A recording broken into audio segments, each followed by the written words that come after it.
Welcome in, Arrowhead Addict, day 4 at the Super Bowl. Patrick Allen, Matt Verderame, we got a special, awesome stream for everybody today. It's going to be a long one. We're going to be sitting here for about, 3.5 hours, nonstop?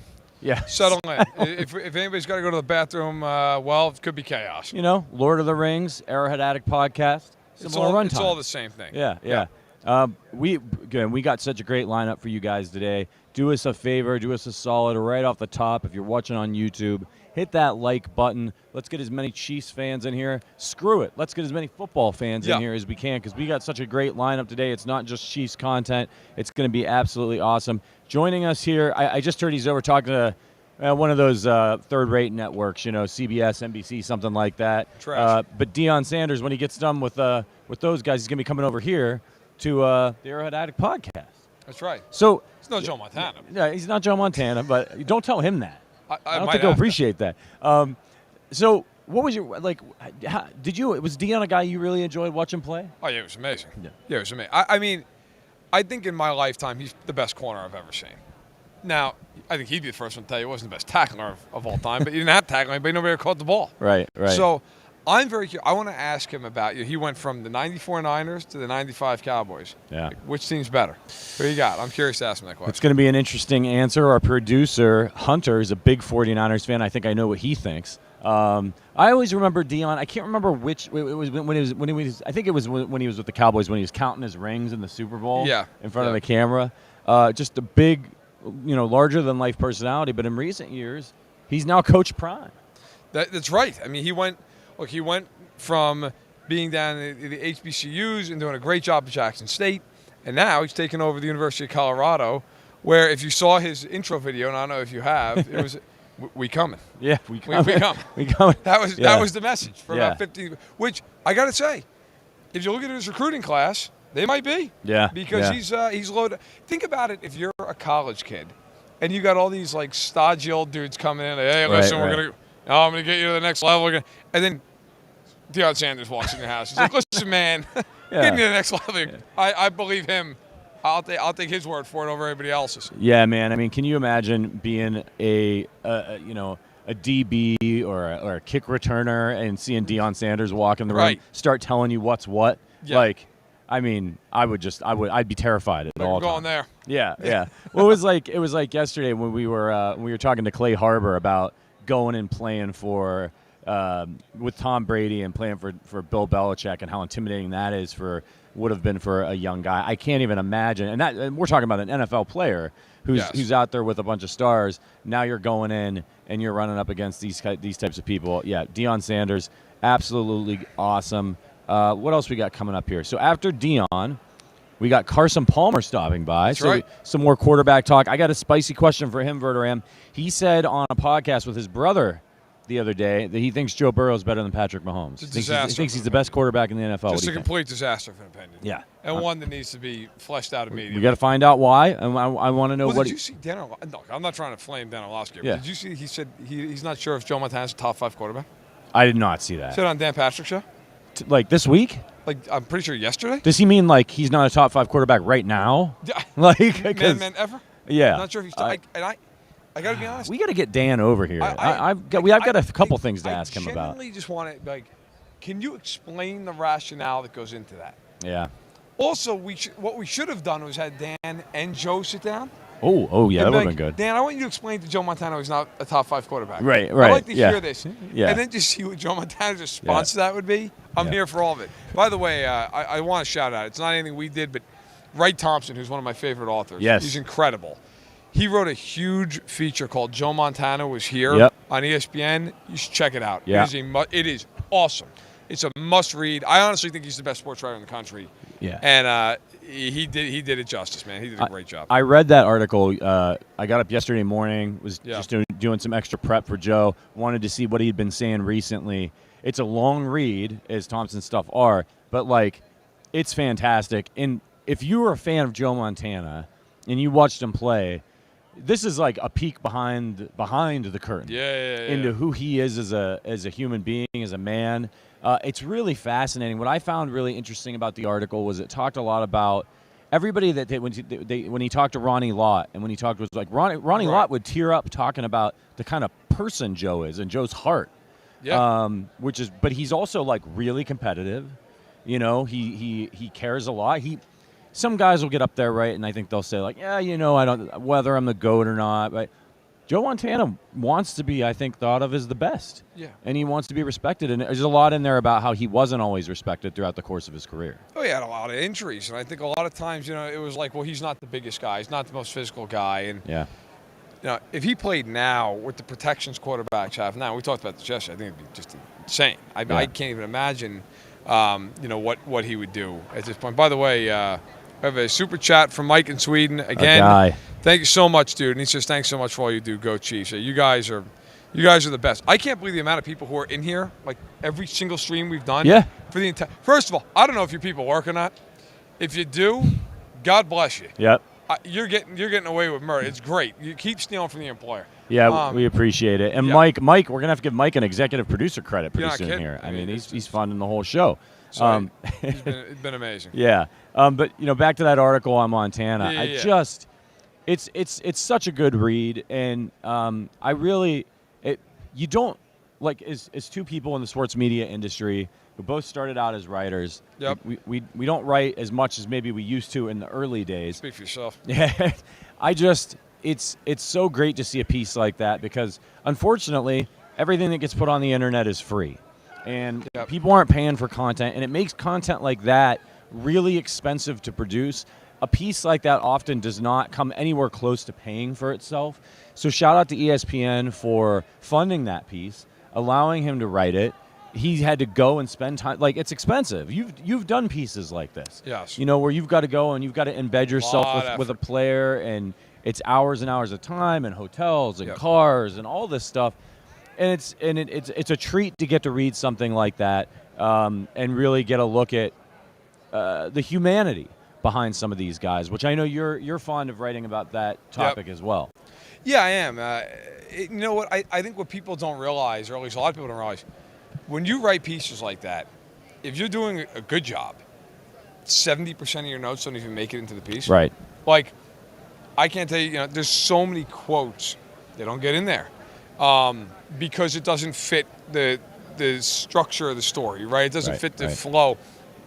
I've written pieces that are 6,000 words where I've debated for like a half an hour over 2 words or 1 sentence. And I mean, you've edited some of my stuff. So you've done that. The Billy Bean piece we worked on together. Yeah, so I mean, there's so much that goes into every single word. Should I use it? To be able to craft a story like that, get the access, and then be able to tell the story. It's one thing to get it. Yeah. To tell it is a totally different thing. And Wright Thompson really did it justice. Did a hell of a job. And I don't know who his editor or editors were on that piece, but they did a great job as well. You know, and as you mentioned, I remember working with you on the Billy Bean piece, and we just had to. You've got so much. You get this great lump of clay. You do all this work. You get all of this material, and you've got to chisel it out and turn it into a sculpture. Yeah. And you need help with that. It's difficult, you know, and so because as a writer, you're married to every word that you write. You feel like every single thing's important, and then maybe you know what, you get that extra set of eyes because you know what, man, that one sentence, it's unnecessary, or maybe it's kind of redundant, or maybe we should move it down 3 graphs. And you know, look, we've talked. I mean, I'd like to think I'm a little bit more mellow than I was 8 years ago when I first started working here. A little bit, but like. You know, you are defensive. You're like, no, I'm not taking that. But then you have to trust the people who are reading it, trust your coworkers who are just trying to make it better. Right. I would imagine when Wright Thompson, he pretty much handed it in and went, I'm good. Right, yeah. Yeah. He goes, all right, then. That sounds great. When you see a piece of that size, I can't even imagine how much material he had that they had to comb through. No. I mean, these things can take up to a year. It's sometimes longer. Oh, yeah. You know, he's probably about halfway to a book. So I have his book. Yeah. Which is also awesome, by the way. It's just a compilation of all the best stuff he's ever done. Yeah. By the way, while we're on the topic, I actually just tweeted this out. If people want to read it.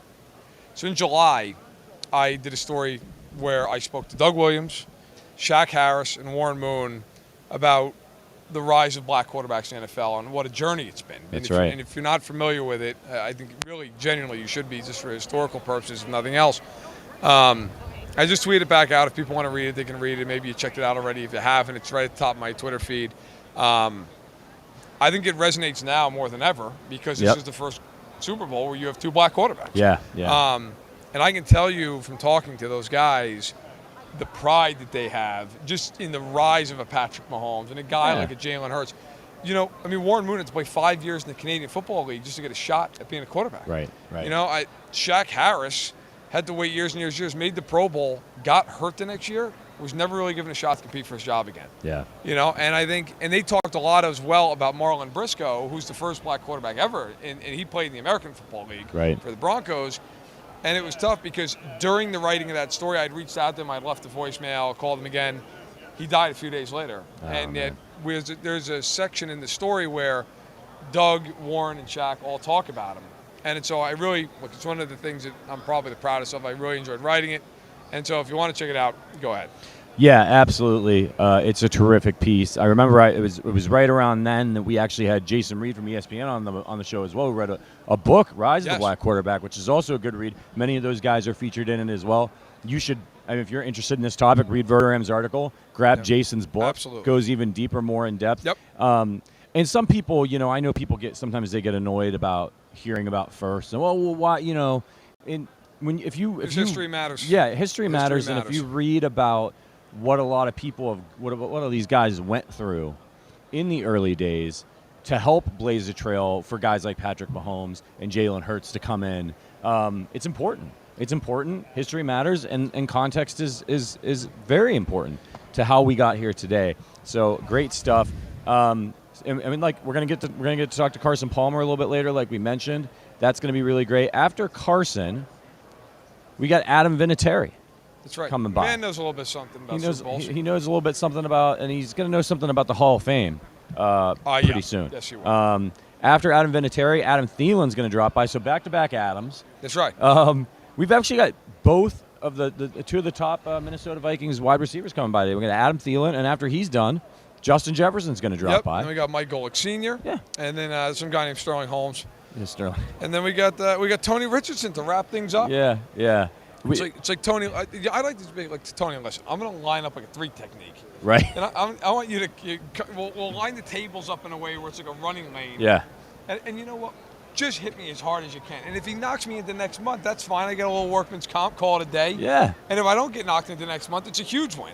Well, when you get to brag about getting knocked out by T-Rex, right? That's right. I mean, that's Wouldn't pretty be the first cool. guy. That's pretty cool. Yeah. If you could get run over by any Chiefs, like fullback, running back, offensive lineman, Christian Okoye. If you're gonna do it, then do it. Yeah. Right. Like, by the way, there are no fullbacks, like true modern day fullbacks in the Hall of Fame. Right. And I'm not saying Tony Richardson should be in the Hall of Fame. 3-time Pro Bowler, wasn't all decades player, but I feel like guys that are fullbacks, special teams players, they're so unbelievably underappreciated. Right. Like, people argue about Steve Tasker, right? Everybody agrees he's the greatest gunner of all time in the NFL. Like, well, should he be a Hall of Famer? He's the best ever at his position. Right. Why? I don't understand. And you could be like, well, it's only 8 plays a game. Okay, well, he's the best. Yeah. He is the best at what he does. The man should. I'm sorry, should be in the Hall of Fame. It's stupid. I'd rather have him in the Hall of Fame than some guy who's the 50th best player at his position, which, by the way, is a hell of an accomplishment too. Sure. But Steve Tasker was a ridiculous. First of all, the guy played 13 years, 7-time Pro Bowler. I don't care that he wasn't good on offense. He was a 7-time Pro. By the way, Kansas native, Steve Tasker. I think there are guys that are so underappreciated. Like T. Rich, he was one of the best players in the league at his position for a long time, for over a decade. Yeah. Speaking of the Hall of Fame, later we're gonna have when Mike Golic Sr. comes by. He's in the Broadcast Hall of Fame. They went in as Mike and Mike. Yeah. And I want to ask him, how do we get into the? Because look, me and you, we ain't going to Canton, right? How do we get in the Broadcast It's not Hall going of nuts. Fame? We got time. Yeah. How do we get in with a ticket? Right. Yeah. We're getting in with a ticket. You don't think we've got a shot if we keep this up? It's gonna be tough. Yeah. We're gonna need a lot more from you people getting in the chat. Yeah, you need more YouTube subscribers. Let's go. Get us into the Broadcast Hall of Fame. It's just an absolutely incredible lineup today. I don't know how, by the time we get to Tony Richardson, I'm going to be dead on my feet. Yeah. But I'll be able to get jacked up for that one. That when Sterling comes on, Maybe we just let him talk. We take a nap. You go to the That's bathroom. Fine. Yeah, Yeah. That's completely Yeah. fine. This is the Arrowhead Addict podcast. We are waiting on Deion Sanders for as long as Deion Sanders wants us to wait. This is fair enough.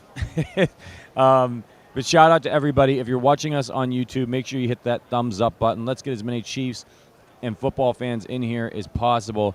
Interesting comment here from our guy Demikio, I think. Spence in the chat. Got a strange feeling Leo Chanel has a big game Sunday night. Because all the running. You think you think that's on the table? It's in the cards? Maybe. It's not crazy. I mean, I think the Chiefs are just going to be very aggressive in this game. Yeah. I do. I think they're going to come downhill, and they're going to say, look, you can throw it over the top and beat us with the safeties high, do it. But everybody else, we're going to create one-on-ones. We're not going to be afraid of it. We're going to play some man. We're going to play some too high. I don't know. I think the Chiefs are going to have a pretty good plan in this game. Yeah. But I also appreciate this. Harold Kunster's a hell of a guy and does work in KC covering the Chiefs for Fox, among other things he covers. Says he asked Chris Jones what Patrick Mahomes means to him. And he said everything. Asked if he wanted to expand on it. He said everything. So Chris Jones just covered it. By the way, must be feeling a little bit better. He's back doing some media availability. That's great. Frank Clark doing it. Frank Clark, couple of media availabilities. Always kind of terrified when old Frank gets the microphone. He was great. He's been really understated all week. He's like a caged lion. He talked about on the podium on opening night his experience being in Super Bowls before, Yep.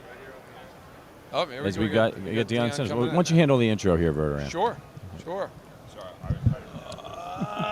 All right. Welcome in, Coach Prime, Deion Sanders, Pro Football Hall of Famer. How you doing, guys? Doing good. How are you doing? Good. Where you guys from? Based out of Chicago. Okay. So, Okay. A lot warmer here. Yes, it is. When did you get into town? Last night. Okay. It is kind of cold here, though. It's actually colder here than it is in Boulder. Really? Yes, it is. Yeah, Okay. yeah. You gotta watch it at night. So how? First of all, before we even get into it, you're working with Oikos. True. Tell Love people Oikos. why you're working with Oikos and what's going on? It strives to support all the strengths that make us unstoppable. You have a strength, I have a strength, he has a strength, and that strength has been consistent in my life for some time, and it makes us unstoppable.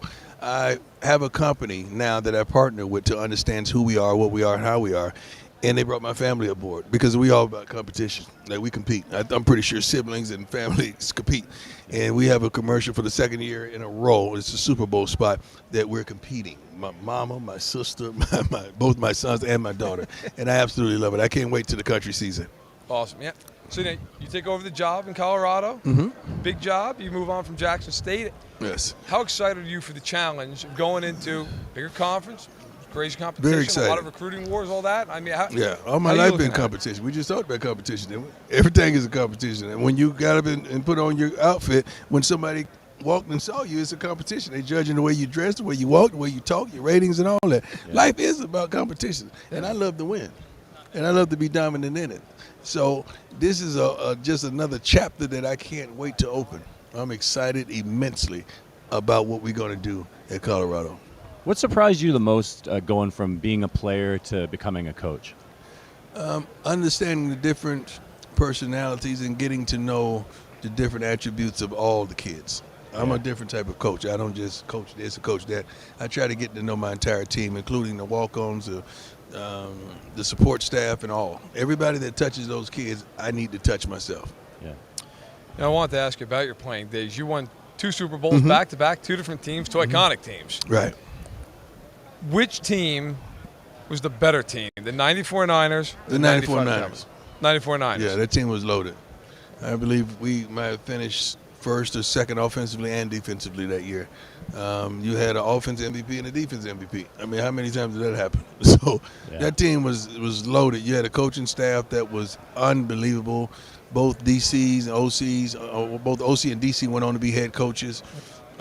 Great staff, great group of guys. And I think from that team is several Hall of Famers from that team alone. Now, I got to ask to build on that. You guys played Dallas that year, won in Candlestick. You go to the Super Bowl down in Miami, you're playing the Chargers. You're almost a 3-touchdown favorite in the game. You should have been. Was it hard to focus for that? Like, were you? No. I mean, you go down there, you're like, That's we what beat you do. Dallas. I mean, was it hard? How's it hard for a grown man to focus on what he's going to check to do? That don't even, that when people say stuff like that, that's what you get paid to do. It's just like saying, is it hard for you to focus right now? Yeah. I just think you beat the Cowboys. It's got to be almost like the Super Bowl. Then you're like, okay, now it's the Chargers. No. It wasn't a letdown. You got to put the exclamation mark at the end of the sentence. Oh, you did it. Yeah, we tried. Now, we covered the AFC Championship game, Okay. and there was a lot of trash talk going into that game, a lot of it coming from the Bengals side. Who was the biggest trash talker you encountered in your career? Nobody talk trash to me. Nobody ain't that crazy. Nobody ain't that risque. Yeah. And I didn't talk. Contrary to popular belief, I never talked on the field. I talked to you guys after the game, but I never talked about my opponent. I never downed anyone I ever played against in my life, and I never was ignorant to anyone I ever played against in my life. I love the challenge of it. Yeah. Was there ever a receiver for you? Mm-hmm. You're like, this guy. Got it. No doubt, toughest coverage, Jerry Rice. Yeah, Jerry. Jerry, Mike Irvin. Yeah. What was it? Now, Rice, obviously, without parallel, no question. But wasn't a guy who was 6'5", wasn't a guy, but obviously an incredible route runner. What was it about him to you that was the biggest? Jerry? With Jerry, what was the biggest challenge of his game? Jerry was in shape. If I'm bumping and running you and get my hands on you every play, it's kind of tough. If you're not in condition, I'm gonna wear you down probably by the second, third quarter, and you could just take away the deep ball. That's not gonna happen. Okay, you're not gonna outrun me. Right. So now it's got to be a thinking man's game. And what you got to understand about those eras is that not only was the receiver a potential Hall of Famer, and they went on to be, but the quarterbacks. Yeah. Throwing him the darn ball was a Hall of Famer. So that made it extra hard. So now you may have the quarterback that's great, not the receiver, or you may have the receiver great, not the quarterback. Rarely do you see both on the field at the same time. Kind of going back to your coaching career, I'm just interested, as a leader myself and our organization, what's the most important thing for a leader to do to create change? You come into a program, you want to help these kids win on the kind of level that you've won. When you identify what needs to be done, do it. Yeah. Don't talk about it. Don't procrastinate about it. Get it done. Yeah. And don't wait for somebody else to do it. Go do it. And what needs to be said, say it.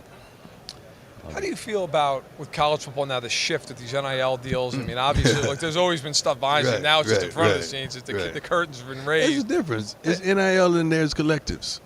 You talk NILs is a beautiful package, but how many guys have NILs? NILs mean I'm going to pay you for your name, image, and likeness. How is your name, image, and likeness? How does that have worth when you're coming out of high school?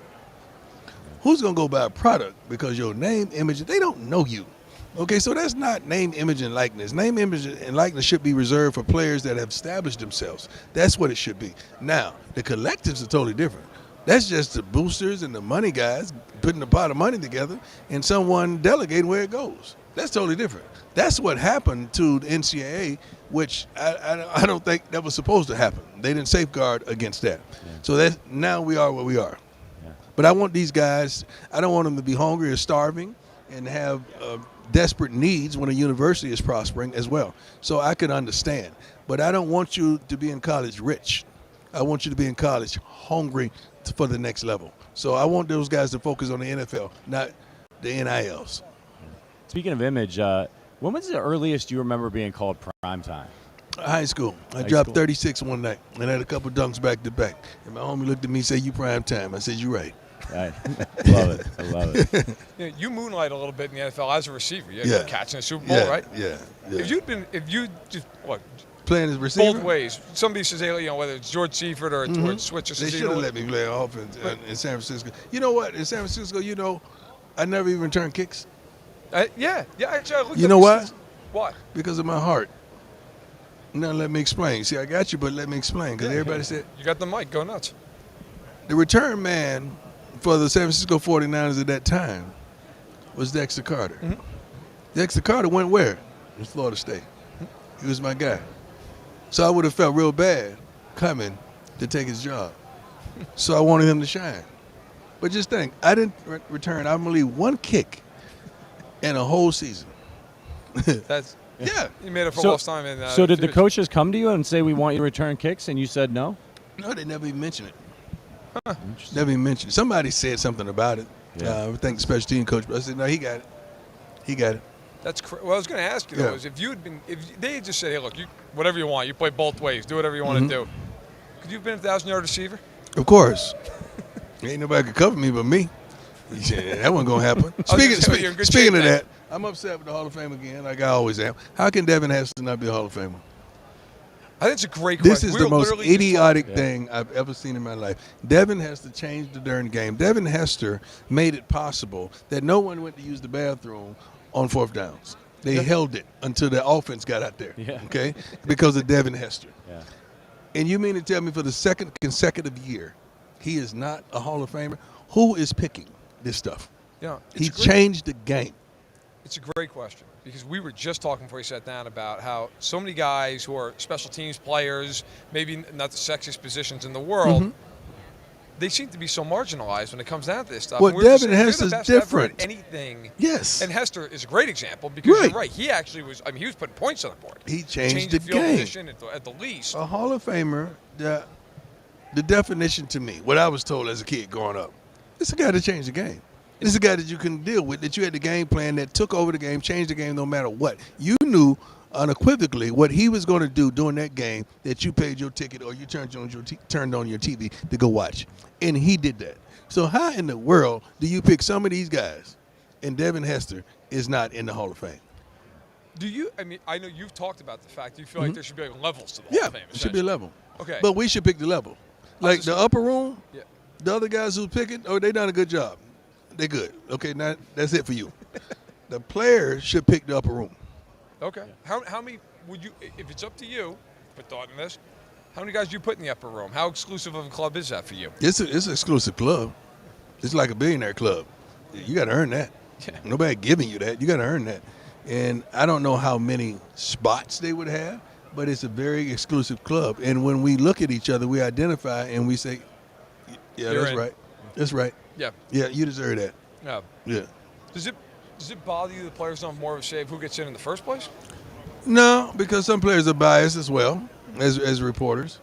But it does not. Reporters go by statistics and all that stuff. You should go by what your body of work and how you impacted the game.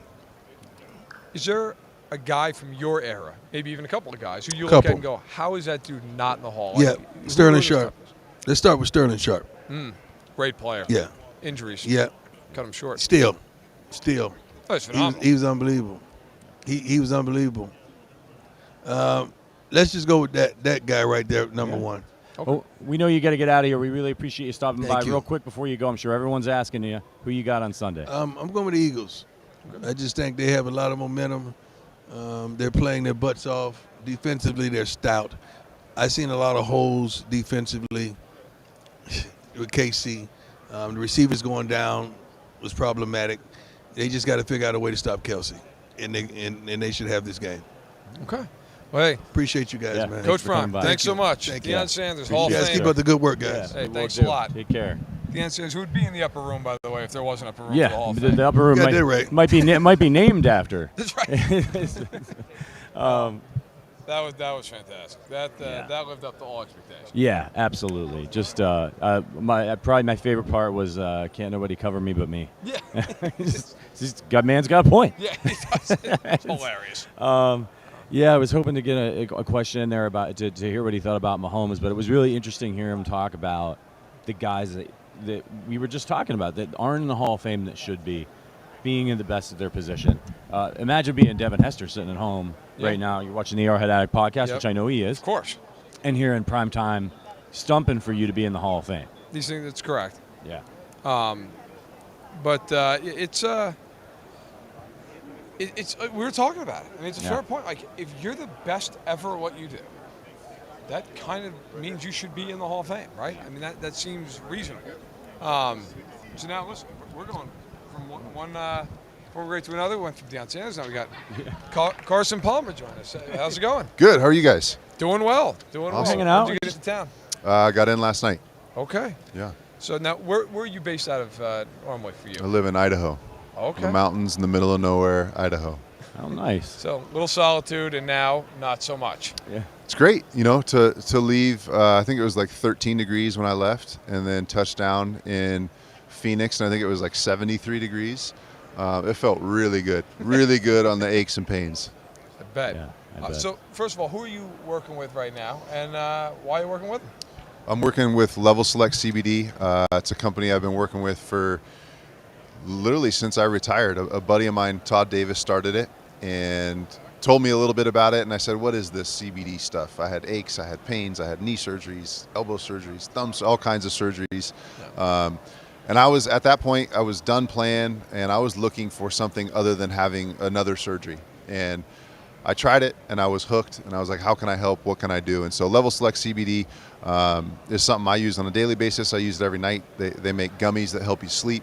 But really, my knee and elbow are things that are constant issues with me, and I'm coaching my kids' football and basketball teams and running around. I got 4 kids, and it's something that helps me feel like I'm not 43 and have had 8 surgeries. It helps me feel like, a younger dad that can play and chase and play catch with my kids. And right now, if you log on to levelselectcbd.com and in the promo code type in Carson50, everything on the website is 50% off with that promo code Carson50. So definitely get on there and check it out. For sure. Is your knee still bothering you? Is that the one that you tore your ACL in that playoff game? Twice, yeah. I've blown my left knee out twice.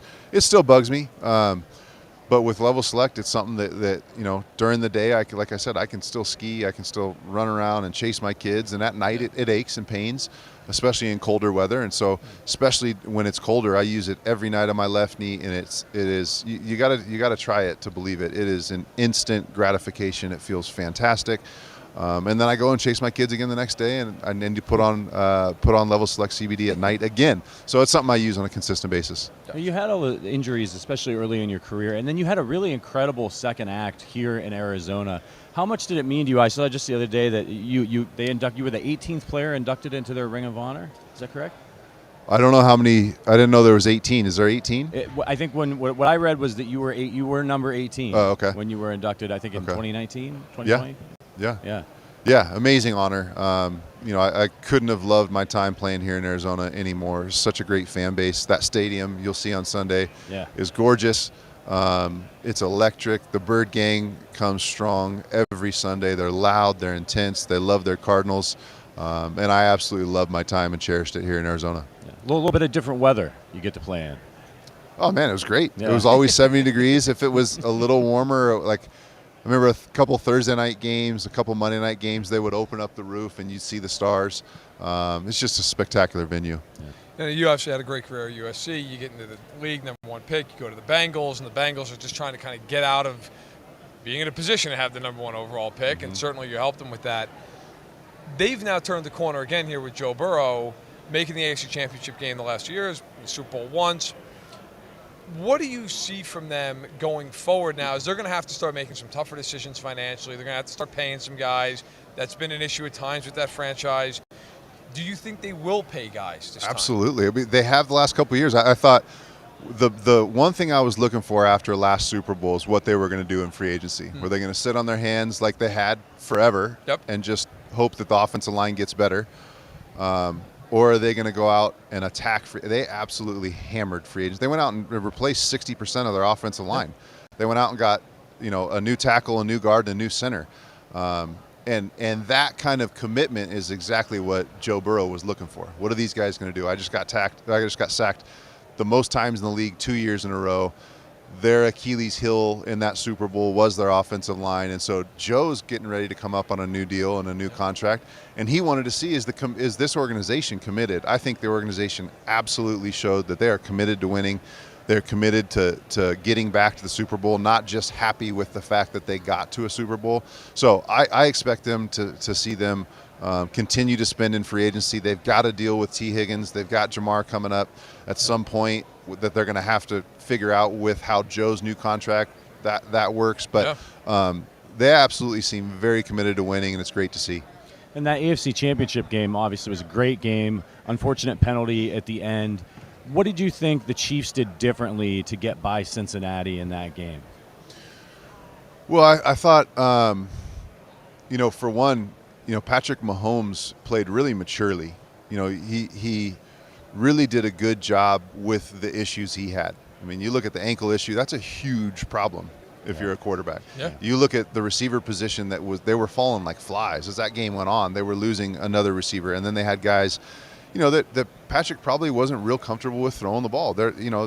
Juju's backup was only getting, a third of the throws from Patrick all season long in practice. And so Patrick now had a guy in that in his in the back of his mind, he's going, man, I have very few reps with this guy. I have so many more reps with the other starters that are also hurt. So for a younger guy, I mean, Pat's still somewhat young, for a younger guy to play so maturely and find ways, at the end to not have to use his feet until that last play, but to find ways. He kept checking the ball down, really, really making mature decisions.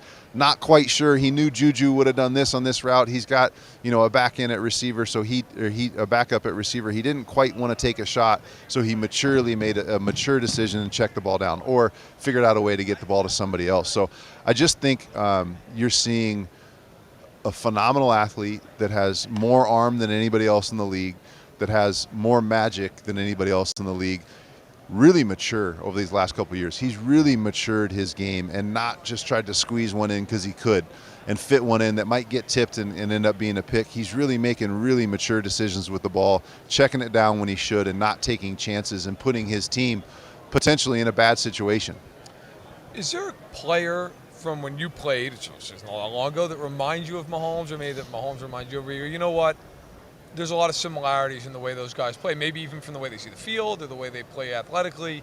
Is there anybody who comes to mind for you? Nobody. Nobody throws the ball off platform. And, the platform is when you're standing, in a controlled situation and you can put both feet in the ground, 50% on your left leg, 50% on your right, and really step into a throw. He very rarely does that. And the reason a lot of guys don't do that is they can't get the velocity on the ball from that position. Well, Patrick can get the velocity on the ball from any position. And so you see him do that time and time again. You rarely watch him and go, oh, man, he's so fundamentally sound, Yeah. Where you watch Brady and you're like, man, Brady is so fundamentally sound. Yep. He's very unfundamentally sound. But as fundamentally sound as he is, he's very fundamentally sound for himself in those positions because he does it all the time. He doesn't need to be on platform. And then you see what he did, what he's done with his legs up until the ankle injury and, running through tackles and running past guys and juking. I just don't think I've seen a quarterback that can do everything the way that Patrick Mahomes does everything. Well, that's a lot of praise for Mahomes, but I was listening to your brother's podcast the other day, and you said on that podcast that you thought Joe Burrow was the best quarterback in the NFL. Tell us a little bit about what you think he does a little bit better than Mahomes and why you said that. Totally different. I mean, those two quarterbacks couldn't be further from each other as far as how they play the game. Going back to Joe's, his final year at LSU, in the biggest moments, in the biggest games, he consistently throws perfect throws. And you saw it a little bit last week, and they got away with it because the 49ers were hurt. But, there was guys wide open that Jalen Hurts couldn't quite put the ball on. There was a couple overthrows. There was some poor throws in that game. You just don't ever say that with Joe. He is always in control. He's played like a mature 10-year vet from year one. He doesn't have the magic maybe that Patrick Mahomes has where he can spin around and just flick one in the end zone for a touchdown pass. Yeah. But super athletic. His pocket presence is the best in the league. I don't think that's even questionable. I'd love to argue with somebody with that. He doesn't have the velocity on the ball. He doesn't have all the different fun arm angles. He doesn't have the no looks. He just plays within his own game. So Patrick Mahomes is more fun to watch. There's more stuff on Instagram with him doing amazing things that they're slowing down. You're realizing, oh, he was looking over here and threw it over here. That stuff doesn't excite me. What excites me is seeing a guy that's getting hit in the mouth time and time again, get back up and continuously deliver the ball accurately downfield in big moments. And I think we've seen Joe Burrow do that week in, week out his entire career. Yeah, I think your point's well taken. I thought in the AFC Championship game, that's what kind of made the game so interesting to me was because of that ankle. Mahomes had to play a little bit differently than he normally does. Mm-hmm. He had to kind of stand. And the Bengals, they're so good defensively. They're so underrated defensively because Anarumo gives you so many looks, so many different coverages. But the one guy I wanted to talk about with you is Josh Allen because Allen, MVP frontrunner coming into the year, most books had him as the favorite. Played very well at the beginning, fell off, threw some picks toward the end. then you really struggled against Anarumo in that playoff game. When you look at Josh Allen, obviously you see a great talent. But what do you see with him that maybe, if you agree with this, he's a half step below a Burrow and a Mahomes in terms of his maturation to get to that final level? Yeah, I think you hit it on the head. Maturation. Okay. He hasn't played as maturely as Burrow has. Burrow, like I said, year 1, he looked like he was in his 9th. Year 3, he looks like he's in his 15th. You can't say that about Josh. What you can say about Josh is he's a physical specimen. He's tough. He's nasty. He's impossible to defend until somebody does stop him, like the Bengals did. But I mean, he's bigger and faster than every linebacker that's trying to run him down from behind. He's got more velocity on the ball than anybody in the league other than Mahomes. But the maturity of not taking this shot, not taking off and running and taking that hit, those are things that need to continually grow, and they will, because at the end of the day, Josh, is from, I don't know what division Wyoming's in, but they ain't the SEC. He doesn't have SEC reps. He doesn't have Big 12 reps. He has whatever division University of Wyoming is in until he got to the league. And so I think the sky and the ceiling is still so high for Josh. He is going to continuously get better and better and better. And part of that maturation process with Josh is he doesn't need to run so much. You can run on the call runs. You don't need to take all those hits. He's just so tough. He just wants to win so bad that there is a mature decision to be made at some point for him when he goes, man, I can go off and get that first down on 3rd and 8 and run over that linebacker and possibly have an AC shoulder sprain and miss next week, or I can get through my progression and get to my 4th read, get the first down, and stay on the field and continue to drive the ball. So it's just a maturity thing with Josh. We're going to continue to see him grow. Now, you threw to a lot of really talented receivers in your career. You played for a really long time. But I wanted to ask you, do or die, you've got to drive, you need to go down there, 98 yards and score. Who do you want your number 1 receiver to be? If I got 98 yards to go, I want Chad Ochocinco at X. Because he can go 98 in one play, and I can be on the sideline drinking Gatorade celebrating the win. There you go. There you go. Let him do all the work. I'm curious. Super Bowl 57 is a great matchup. You Chiefs and Eagles, a lot of people think 2 best teams in the league. Which you don't always have in Super Bowl. Sometimes you have these matchups you're like, wow, I can't believe this one team got here. Not the case this year. Who do you like in the game, and why do you like them? I like the Chiefs. I think the Chiefs win. I like the over in the Chiefs. I think the Chiefs win 31-24, something like that. At the end of the day, they got the best quarterback. And that's not a knock on Jalen Hurts. Jalen Hurts is a really good player. Jalen Hurts has more talent around him. He's got a better offensive line, possibly, a better run game. He's got a better defense. But at the end of the day, Patrick Mahomes has been here. This is his 3rd time here. He's been here before. He's performed at a high level. He knows what it's like to lose this. And he's the better quarterback. So I go with the better quarterback in the big game. I wanted to ask you real quick. You played USC. You had a great career there. Went to the NFL. Had a great career there. You enjoy Saturdays or Sundays more? Sundays. I like watching college football. I like watching USC. I don't love watching college football. It's not good football at the end of the day. As a player, did you like Sundays more than Saturdays? No, I liked playing on Saturdays more because it was more pure. Well, it wasn't a job. Most guys will say that. You got the band, you got the student section, your mom, college football, now it's not pure anymore. Now everybody's making more in college than half the quarterbacks in the league. So, the purity of it, the joy of college football has tainted a little bit now with the NIL stuff. But no doubt, college football, you only get to play like 10 or 12 games in college. Every one is so important. If you lose 1 or 2, you're out. In the NFL, you can lose 1 or 2 and get the Super Bowl and win it. Right. And you got to play 17 games. So college was so much more important, more intense, and obviously in the league, you play a lot more games, so they're not as important. So I'd rather watch on Sundays, but I'd rather play on Saturdays. Got it. Just one more question before you go. You played in the AFC, you played in the NFC, played in the AFC West. What was the hardest place for you to go into as a visiting team? Which stadium did you find the most intimidating? I think I'd rephrase it because there wasn't one that I loved playing in hostile environments. Yeah. And so, I look at it differently. I loved going to Seattle. I loved going to Baltimore. I loved going to Pittsburgh. I loved going on the road, and it was really, really loud, and you could make him shut up, and you could get it really quiet. And so, it wasn't that I couldn't wait. The first game when I was in Arizona, the first game I looked at on our schedule wasn't Monday Night Football, it wasn't Thursday night, it wasn't our bye week. It was when do we get to go play in Seattle? And thankfully enough, we got to end a lot of years there when it was for the division, and it was just such a great environment. That place is so loud, it's so intense. There's very few of your fans. It doesn't matter even if you're the Cowboys or the Raiders. You don't get many seats in that stadium. It is all the Seahawks. And so I loved playing there. Baltimore was the same. Baltimore, great, kind of a college-like environment. They had the band. So I loved going to Baltimore. I loved the intensity that crowd brought. Pittsburgh was fantastic as well. Hey, Carson, thanks so much for joining us. Really appreciate it. Best luck this week with Level Select CBD and the promo code Carson50, correct? Got it. Carson50, levelselectcbd.com. Go ahead, check it out. Carson Palmer. Carson Palmer, everybody. Thanks for joining us. Really appreciate it, man. Absolutely. And you can follow. Enjoy the week. You can follow Carson on Instagram. He's at Carson Palmer 3, and you can get Level Select as well on Instagram at Level Select CBD. It was one of my favorite conversations from the weekend. Yeah, so far. It was good. Carson's.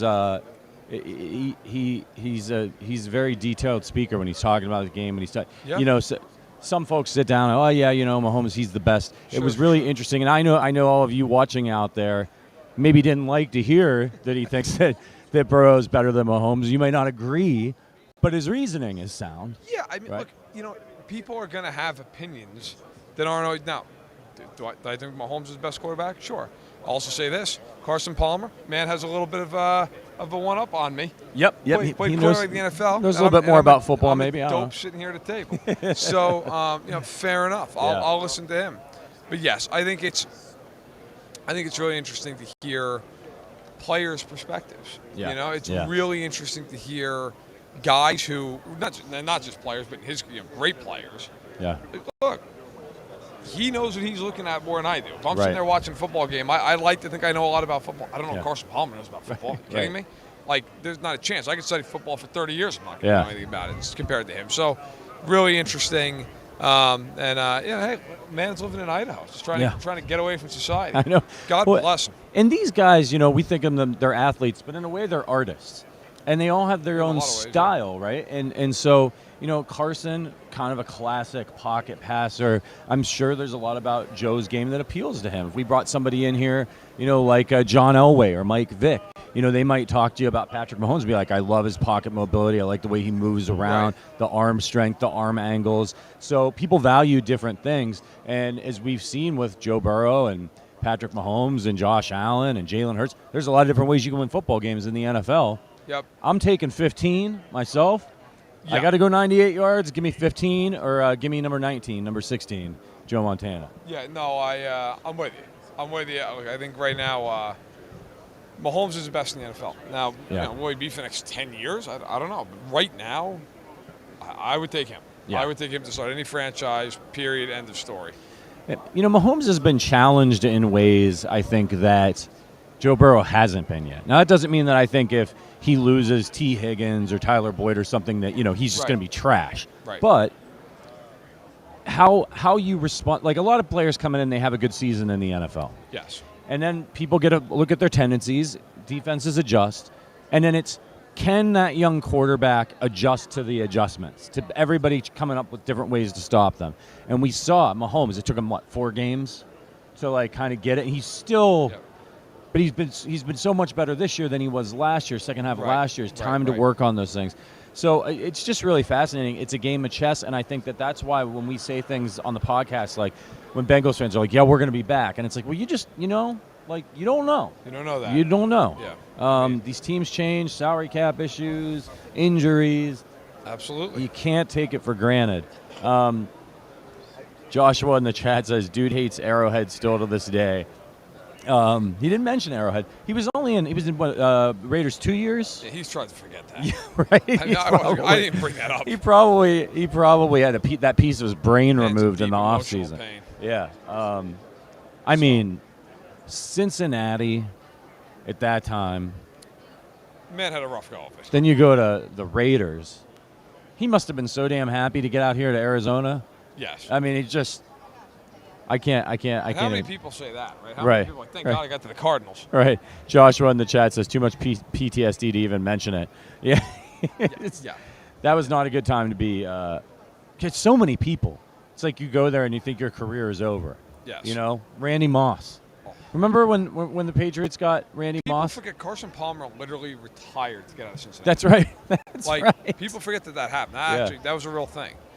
So Carson Palmer played 7 years with the Bengals. Man only lasted 24 starts with the Raiders, where he went, what, 8 and 16. Yeah. Then he got out of there and played some really good years in Arizona. Like, really good years. Like, his first year there, 24 TDs, 22 picks, not great. But then he had 35 touchdowns and 11 picks. He did over 4,700 yards. Yeah. Like, people forget he was a great player at times in his career. He really, look, not saying he's a Hall of Famer, but like 3-time Pro Bowler.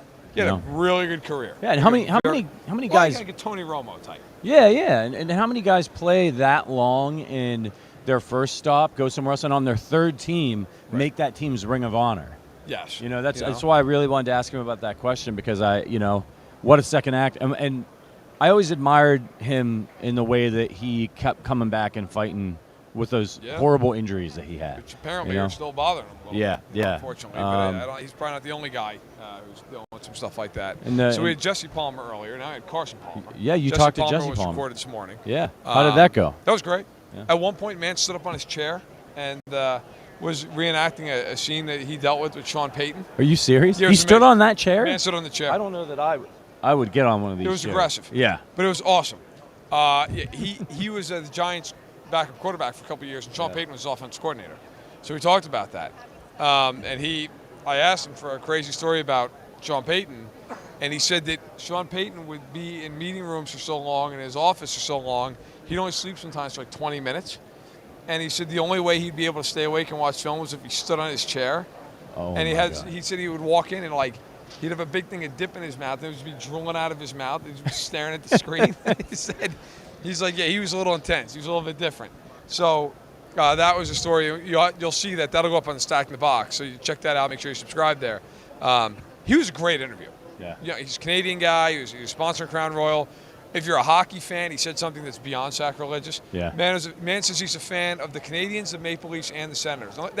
That's like if you were like, I'm a Chiefs fan, but also the Raiders and the Broncos. Right. Like, Canadians fans and Maple Leafs fans hate each other with a visceral passion. Yeah. So to claim all of Eastern Canada is a hell of a move. It's going to be a buzz on social media. By the way, I see our guy Jeff Schwartz over there.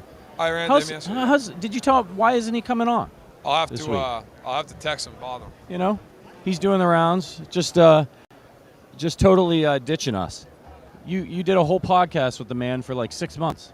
I was talking to him yesterday. He was like, yeah, we'll get together. He's a great dude. He's hilarious. I'll tell him to come over and bother us. One of the great guys, from the league, now as an analyst.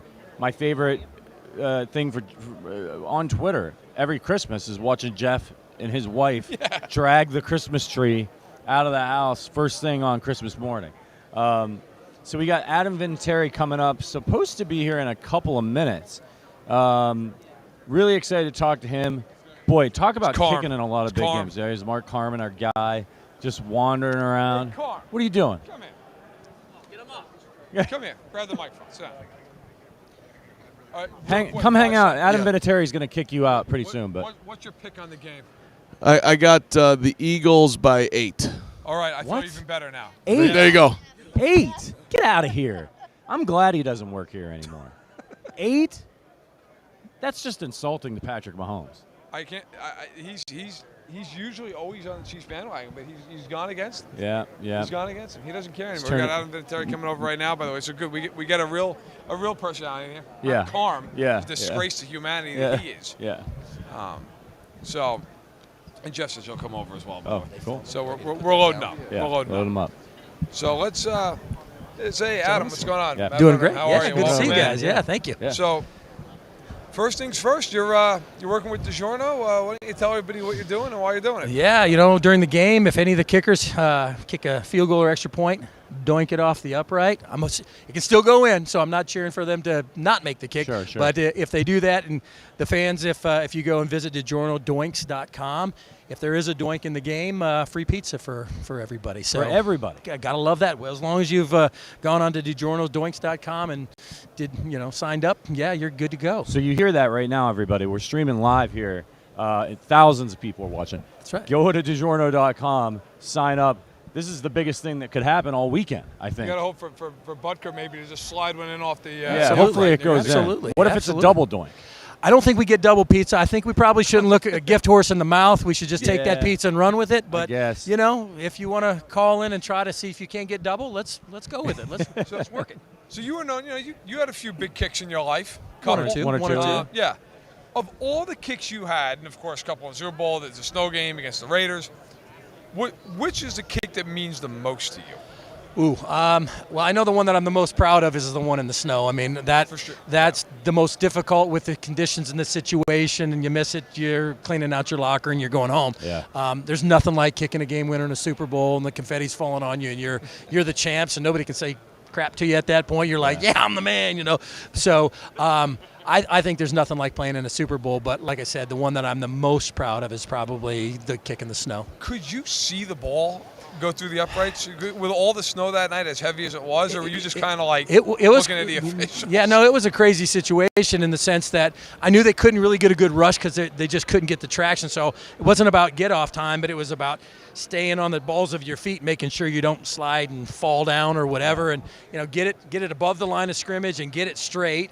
And then you still have to have 45 yards of distance in that stuff. So first two things happened. I got it above the line of scrimmage. It looked like it was going straight, but honestly, it was snowing so hard that you could kind of get the outline of the upright, but I pretty much lost the ball once it was about there, and I wasn't 100% sure until the referees kind of stood forward and raised their hands, and then I was like, oh, my God, I just made that kick. Holy shit, I can't believe I did that thing. So how terrified were you that you were going to end up on your butt running up to that ball?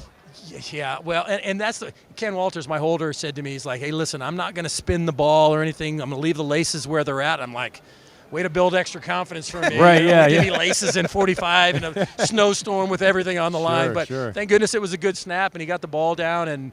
And like I said, yeah, it's almost like running on ice, right? You try to take little baby steps to get there. Yeah. I don't know how I made that kick. I really don't. I look back at it, and at the time I thought, it's a 50-50 shot. No, it's not. It's about a 2% if you're lucky. Yeah. But I made it the one time I had to. And that was an old Foxborough Stadium. That wasn't on field turf or anything. That was 100%, old grass. Mud, nastiness. Oh, yeah. It was, that was, like I said, that's the one. I've had a handful of kicks in Buffalo and snowstorms and stuff, but nothing compares to that. I mean, I still dream or nightmares or whatever you think about having to kick that kick again, but I'm just happy it went through the one time it needed to. For all times you watch it, when you watch it, do you still get nervous? Like, is it going to go in? I get excited. I get like goosebumpy and stuff. I'm like, oh man. Whenever you see the highlights of Super Bowls, and obviously these weeks is when they're playing all the reruns of all that stuff, and I can't not watch when it comes on. I'm like, I can't just like walk through the airport and go, I know what happens. I'm like, okay, I got to watch this, kind of thing. So it never gets old seeing it go through the uprights, and you know what it's going to do, but it's still fun to see it. We just saw Harrison Butker kick a really big field goal in the AFC Championship game in a very cold day to send the Chiefs to the Super Bowl. Two questions for you. What's the coldest weather you ever kicked in? And two, how did you, in those big moments, how did you handle the nerves? To answer your first question, I think the coldest game that I played in was a divisional round against Tennessee. They came to Foxborough, and it was, I want to say with wind chill, they were making it was 17, 18 below or something. It was cold. It was miserably cold.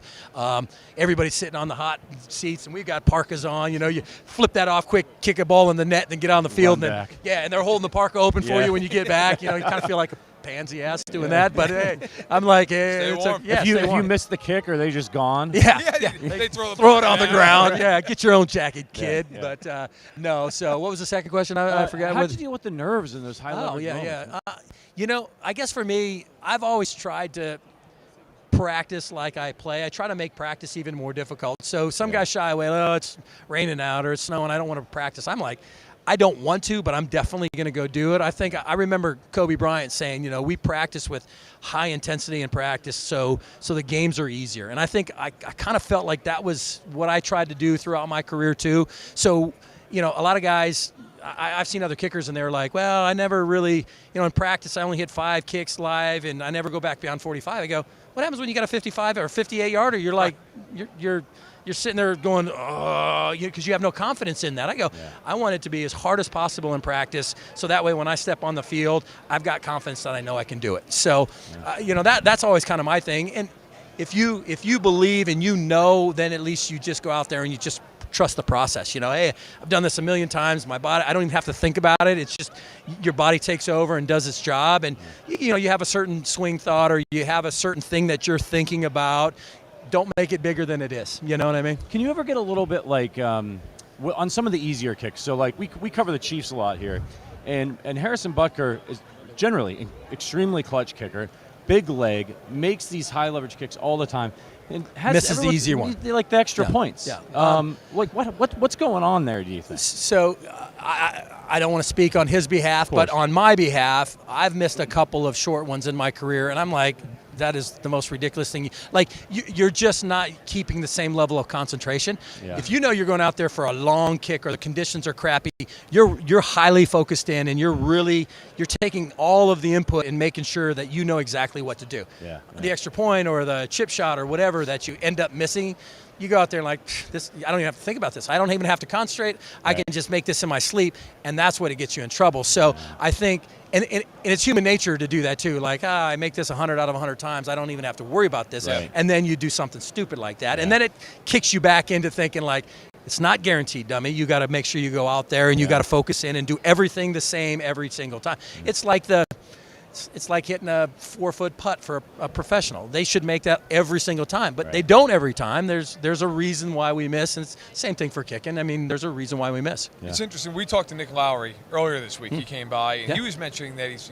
people don't realize how exact and how precise everything's got to be about kicking an extra point or a field goal. You only see the ball without spin for 0.2 of a second as That's about kicker. right, yeah. For you, who was the guy over the course of your career, obviously you played in 2 different places, that you trusted the most as your holder? You're like, that guy's going to get it right. I don't have to think about it. Funny story, and I'll tell you, I'll make it a little bit longer so you can. So the short answer is Ken Walters. He was the holder in New England for a bunch of the Super Bowls and stuff. When Pat McAfee got drafted by the Colts, he comes in, and our first conversation is like, hey, man, nice to meet you. How you doing? He goes, I just want to let you know I've never held my life. My heart just went, right? I was like, great. I got a guy that's never done it ever in his life, and he's got to be a professional holder. Yeah. But to his credit, he worked his butt off. I got him a plane ticket. I flew him out to Ken, and I said, you're going to stay out there for 4 days. He's going to teach you everything that he knows, and you're going to, and to his credit, like I appreciate everything that Pat did, and he became right there as well. I mean, he became a very, very, very good holder, but he always took pride in it too. Like, every single day, the first training camp, all the way through, like I would throw him 150 balls, and then he'd get up because my knee's killing me from being on. All right, get up, walk it out. We're going to do it again. Yeah. But he never complained. I mean, my knee's sore, but he never ever complained because he was a perfectionist. He wanted to be good at it. He wanted to make my job easier. And then once you got a guy like that, all the trust in the world, when you know that they're in it too. And Pat's a funny dude too. I mean, he was always the guy that was John with the other guy, or somebody's walking through and he's throwing F-bombs at him, whatever. But then he always kept it light. But when it was time to be serious, he was serious. But I would have to say Kenny was the guy that I trusted during the Super Bowl run, but I've had some good ones along the way. Bill Belichick said in an interview he thinks you're the greatest kicker of all time. Do you agree with that assessment? I've had a lot of opportunities with some big kicks. It doesn't make me the greatest, but it gives me the opportunity because you still have to make those kicks, right? Yeah. So I think I've probably had more pressure-filled situations than most of the guys that have played, and if that puts me on a different level, then okay, I'll accept that. But I know that there's Tucker, there's Jason Hansen. I mean, he played for Detroit. Never played in one playoff game his entire career. He played 20 years, and so point being, Jason Elam. There's guys out there that I think are. You just mentioned Nick Lowry. He's really good. Morton Anderson. There's really, really good kickers. What separates this guy from I think I laugh because I'm always getting tagged in stuff like, oh, who's the greatest kicker? And Vinatieri, and then these guys char back and forth. Can't we all get along? Does it really matter who's the best ever? I don't. I think I've had more opportunities on big pressure situations than anybody else. And you have to make those. I mean, you don't make them, then they don't talk about you anymore. Or they talk about you very negatively on the other side. Yeah, they sure do. So I kind of didn't answer your question. Sorry, I'm not going to. It's okay. You played with Tom Brady. You played with Peyton Manning, so you did okay in terms of that. Yeah. A lot of extra points for you. Yeah. When you, though, at the very beginning of Brady's career, replaces Bledsoe, hit with Mo Lewis. Everybody knows the story, of course. When Bledsoe was ready to come back, where did you stand on that? Were you like, Drew's our guy, he should be the quarterback? Or you're like, you know what, Tommy's pretty good. Might have to roll with the kid. So that was a really, really interesting situation because Bledsoe gets out, Brady comes in, does all that good stuff, gets hurt in the Pittsburgh game, the AFC champ. Yeah. Yep. And Bledsoe comes in and throws a strike to David Patton in the corner of the end zone. We win the game. Now there's a true controversy. It's like, who do you put in? Like Tom's ankle may be healthy, may not be healthy. Yeah. Peyton, Bledsoe's back and ready to rock and roll. Yeah. I was really torn. I was like, I just don't want this to be a distraction and any dissension and any of that stuff. I'm like, I felt good. I'm like, if Brady's healthy, he's the guy. If he's not healthy, put Bledsoe in, no doubt. Way above my pay scale. I wasn't getting to make that decision, but Brady was healthy enough. His ankle was probably not 100%, but it was close probably at the game, and the rest is history. I mean, you go in there and do what he did, and he's the greatest of all time now. And so, but at that, yeah, it was like we were all looking around. All of us guys on the field and, teammates and stuff were all like, oh, damn, what are we going to do here kind of thing. So I don't know. I probably would have put in Bledsoe, probably, just because he was the vet and he was healthy and without knowing if Tom's going to be healthy. But Tom did such a great job. And the cool thing about that team that year, 2001, our team, everybody just stepped up. Tom comes in and everybody, I remember Belichick just saying, listen, we all just have to do our job better. Let's not put it all on Tom. Let him manage the game. And as long as he doesn't screw up the game, we'll win it for him. And that's kind of the theme that whole year. I think I had 5 game winners that season. So we weren't blowing anybody out. We were just staying in the games and finding a way to win at the end. And I think that ultimately is the reason why we played the greatest show on turf and beat them, because we believed in the process. We believed in each other, and it was pretty awesome. Yeah. Now your turn's coming up here pretty soon to get your name on a Hall of Fame ballot. I think we all agree you're going to get in at some point. Why do you think there aren't more kickers in the Hall of Fame, and do you think there should be? I don't want to say it's an underappreciated position, but we're not on a field. We've got 5 or 6 plays a game, maybe a few more if we're doing a lot. I understand, the quarterbacks of the world and stuff are more important in winning and losing games than. We have our role for sure, but.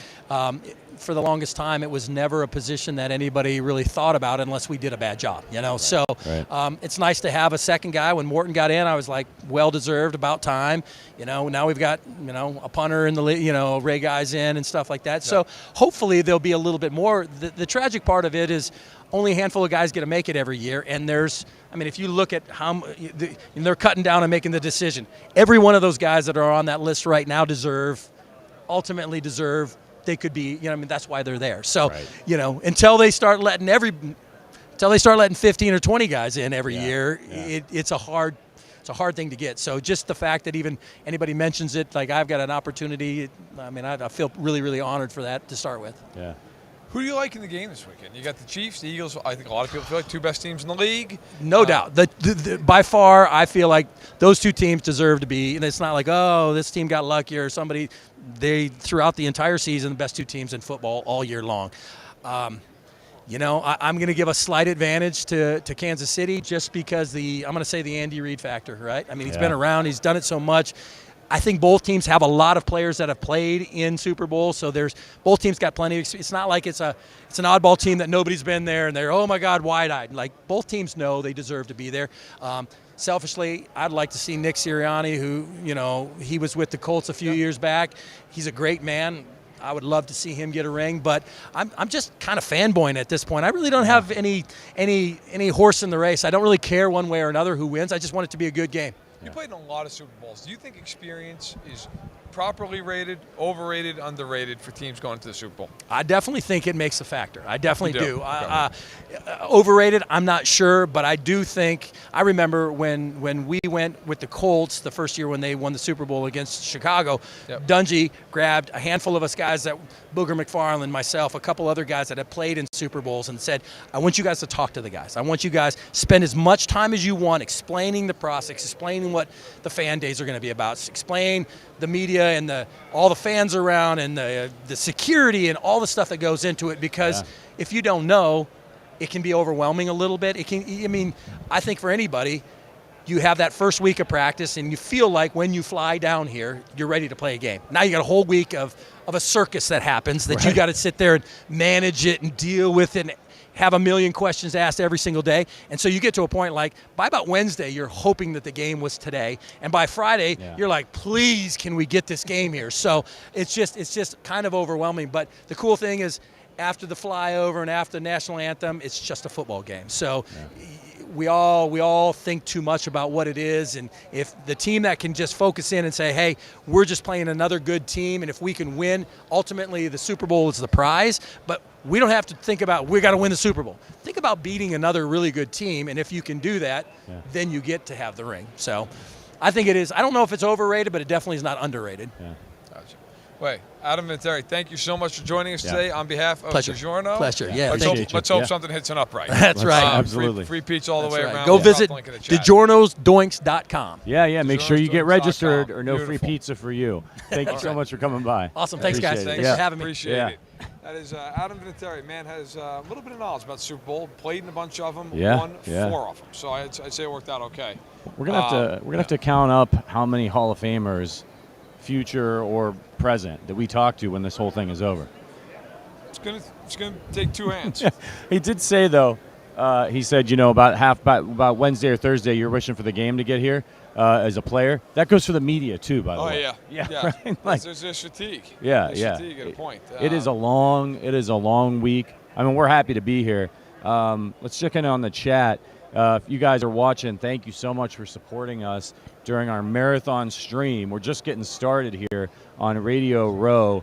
Hit that like button for us on YouTube.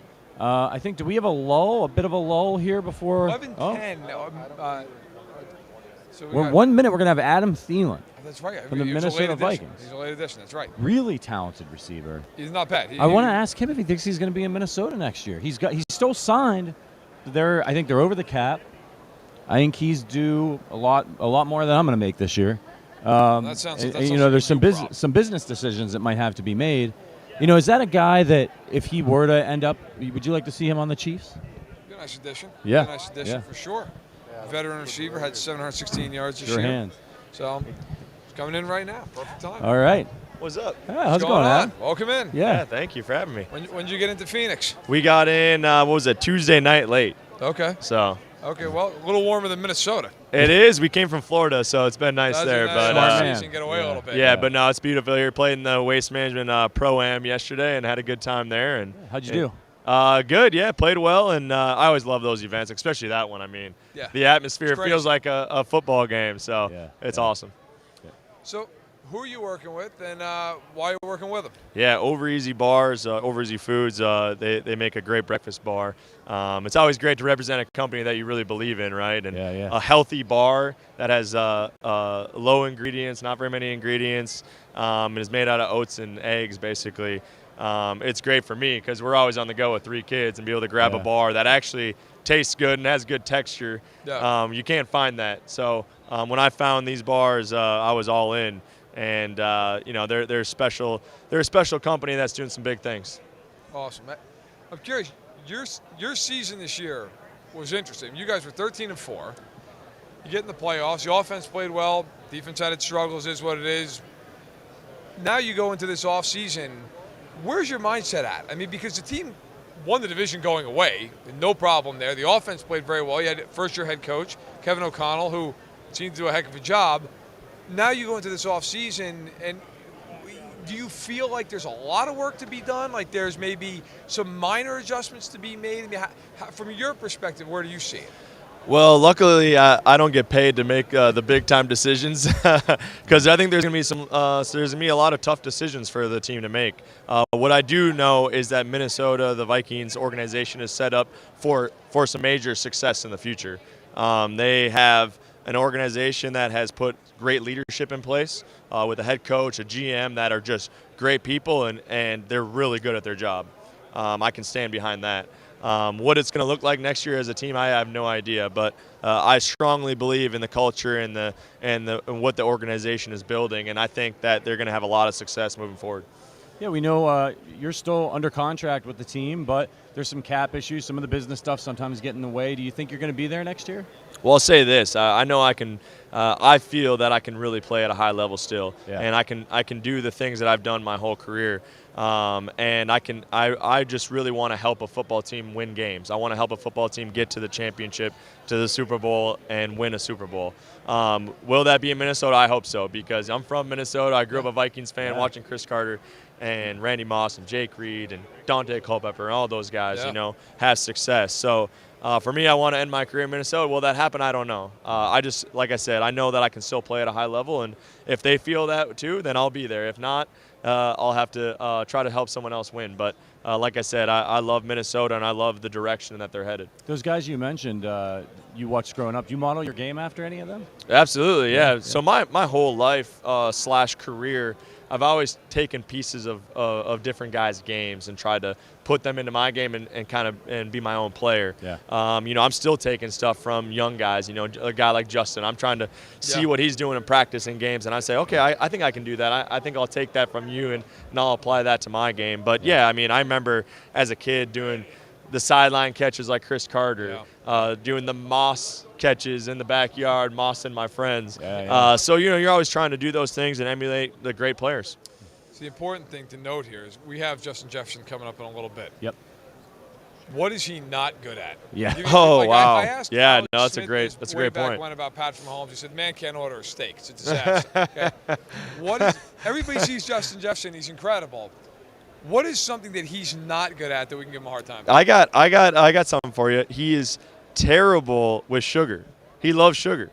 I make him a cup of coffee every morning, and he puts about 10 packets of sugar in the coffee I make him. I'm like, the coffee is supposed to be healthy. Like, don't put sugar in it. But that's probably the only thing he's not good at is eating sugar. Yeah. Okay. All right. That game in Buffalo this year was just a wild game, probably the craziest of anybody played all year long. He made a catch on 4th down, which I know you know what I'm referencing. Yeah. I was watching the games. I'm like, how the hell did he catch the ball? Does he do those things in practice as well? Where you say, were you surprised when he made that catch, even by NFL standards? Or you're like, well, that's Justin. I'm not surprised at all. Yeah, one of the things about Justin is you can't be surprised by anything. I've been around him for a while now, and since the moment he got into that building, that he just makes those type of plays over and over and over and over. So at some point, it just becomes expected. Yep. Right. And it's unbelievable because usually in this league, you have some success and teams take you away and they make it really difficult on you. For him to just continue to have enormous amount of success shows what kind of person he is, what kind of player he is, and the potential of what his career could look like. He is the best football player in the NFL right now. And he's definitely the best receiver in the NFL right now. And to be able to do that in year 3 is unbelievably impressive. Do you think he should win the MVP? Yes, hands down, yeah.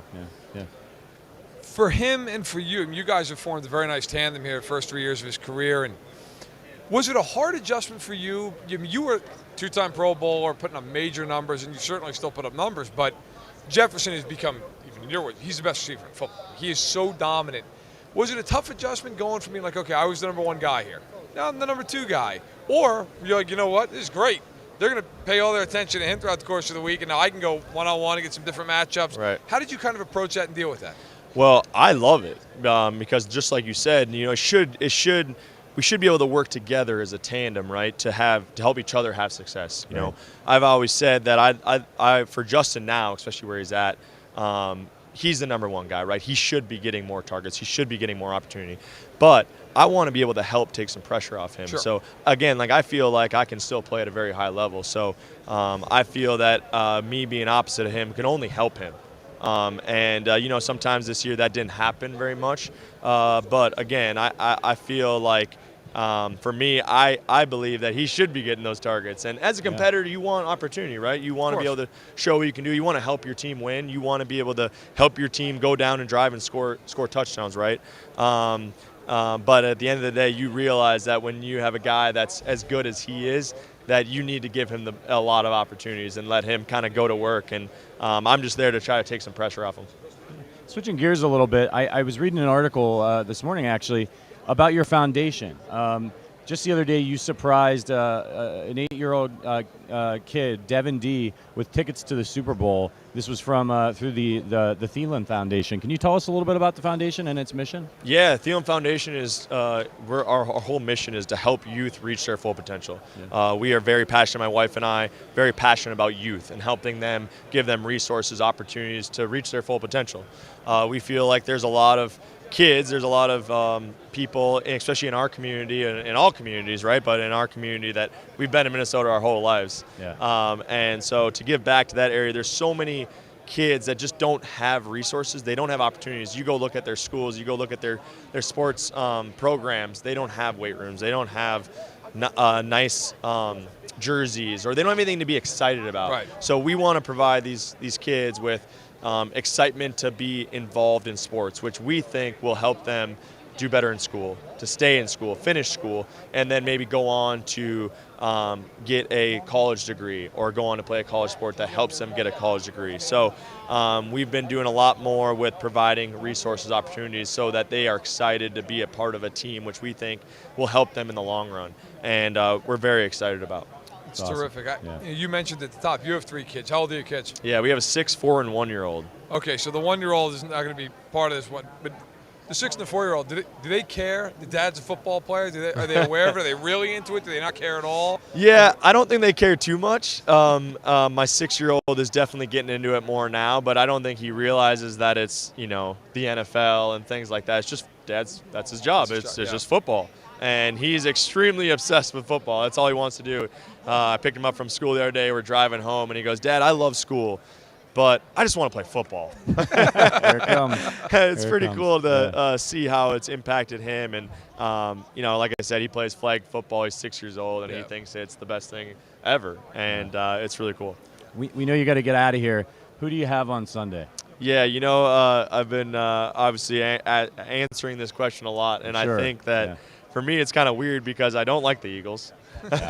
But if I feel like they're going to win. Like they're the better football team in my opinion. Yeah. But who knows? I just really excited about a good game, but I'm probably cheering for the Chiefs. So a little two-sided there. Right. We'll take that. You'll get Mahomes anyway. You get that advantage. Hey, Adam, thanks so much. Thank you so much. Over Easy. Appreciate Check it out. Yeah. The cool thing about Over Easy too, with our foundation, you know, like I said about serving youth, they're donating all the proceeds of online orders all the way through the Super Bowl to the children of fallen patriots. Oh, that's great. So very aligned with our foundation and what we're doing, and they do great things like that. So really cool. That's Order up. Well, hey, everybody pay attention to that. That's a great cause. Yeah. Over Easy breakfast bars. Make sure to get them nice and healthy. Apparently, Justin Jefferson might need a few of them. Oh, yeah. Man's got to stay away from the sugar. Well, he puts sugar on top of them, but we're going to give him crap about that. Make sure you give him a hard time. Awesome. That's awesome. Adam, thanks so much, man. You guys. Really appreciate you stopping by. Appreciate you. I'm dealing with the Minnesota Vikings. Yeah. I'll give us a few minutes. Hey, Blake, they let you in? I can't believe they let you in. My God, I thought they had your picture out front. That's awesome. We'll do. Thanks so much. I needed these. I needed these this morning. Everything good? We'll catch up. Absolutely. Sure. Thanks, you too, man. Let me see one of these, Verderame. What do we got here? Apple cinnamon? I didn't have breakfast this morning. Neither did I, actually. This is exactly what I needed. We should have scheduled him earlier. That's right. Yeah. So, and only 6 grams of added sugar. So, Justin Jefferson apparently not nearly enough sugar for him. Well, Clay Harbor's going to be really excited about this after the whole fiasco with the rock star. He was deeply concerned. I thought I was going to get a text message after that. Yeah, I was pretty jittery last night. Well, that's your problem. I only drank half of that. I was not. I went out and had a nice time last night. Yeah. That's not for the stream. So what do you think, man? Like, we've talked to a bunch of players now. Yep. The analysts are going towards the Eagles. We've been getting more Chiefs from the players than Eagles. So we've got what? We got Vinatieri saying Chiefs. We had Deion saying the Eagles. Deion said the Eagles. We had Thielen saying the Eagles. Montana said the Chiefs. Yep. We've had Clay Harbor said the Eagles. Actually, maybe it's been more split than I realized. Boom. Little product placement, baby. Yeah. I think the Eagles probably getting about a 2-1 vote. Seems like something like that. Maybe a little less, maybe like 60-40. Which, by the way, if you look, so there's a site that I always think is fun to look at, NFL Pick Watch, and it charts like everybody's picks of these games. Yeah. Last week, the Chiefs got 35. Oh, look at that. This is why Richard's the GOAT. You got you the diet. Man, I mean, diet. You got to watch your figure. You know what's amazing? That's right. I can't stop watching it. It keeps growing. So what's amazing is, so last week, the Chiefs were given, in terms of people picking them, a 35% chance to beat the Bengals. Yeah. Now, you sit there and you look at it, and the Chiefs are at 49%. It's unbelievable. But of the people that are toward the top, the best of the best, 6 of the top 7 all picking the Chiefs. Picking the Chiefs. So I mean, I just think that the coaching element of it in Holmes is such an advantage. Like where the picks are just so split. Like, it seems like nobody has a real, like, honest to God, like, I think this is going to happen because this. I do think that coaching is a significant advantage.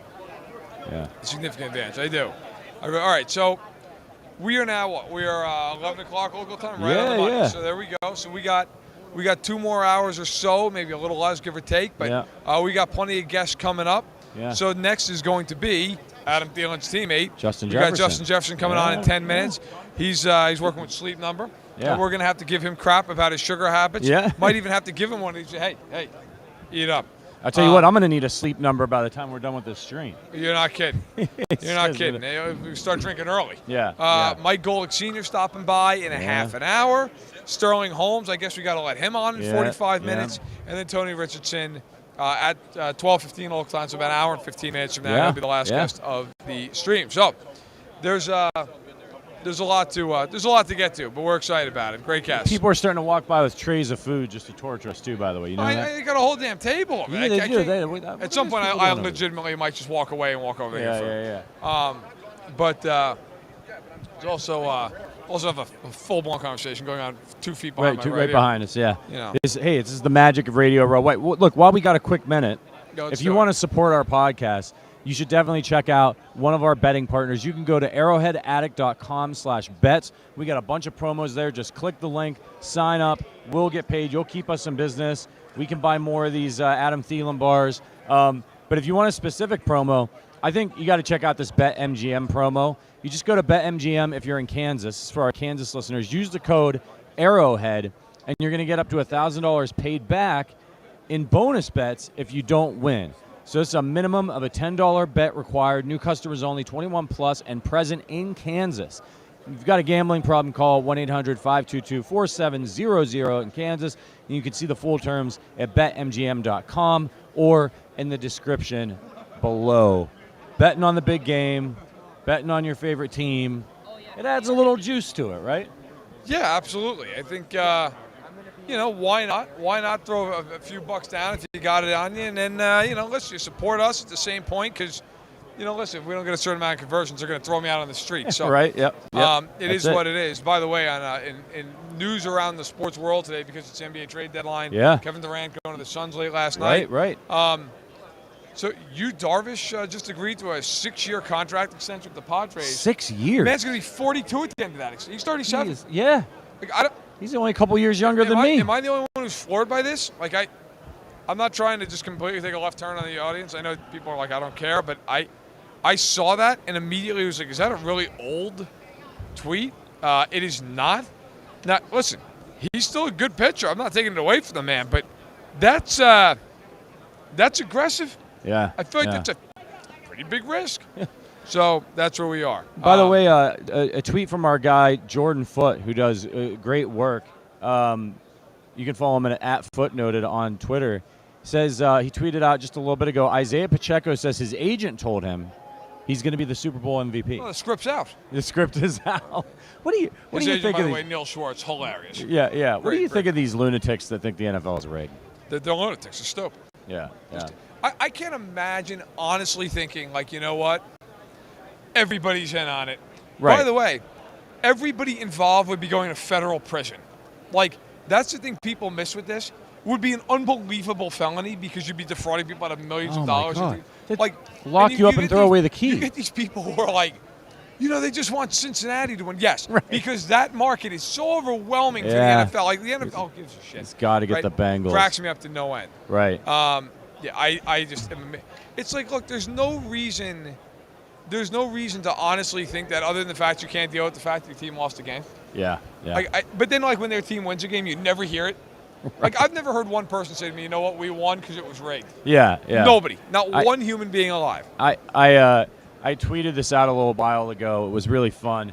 If you search for NFL Golden Boy, it's the most hilarious tweet search because everybody, I was like, okay, because you see these tweets. Whoa, they just want the Chiefs to win because Mahomes is the NFL's Golden Boy. Burrow's the NFL Golden Boy. If you keep searching for it, you get down there and you'll find tweets like, yeah, Joe Flacco, the NFL's Golden Boy. I'm not kidding. It's absolutely hilarious. People are just deluded. They just can't. But, like, the NFL does not.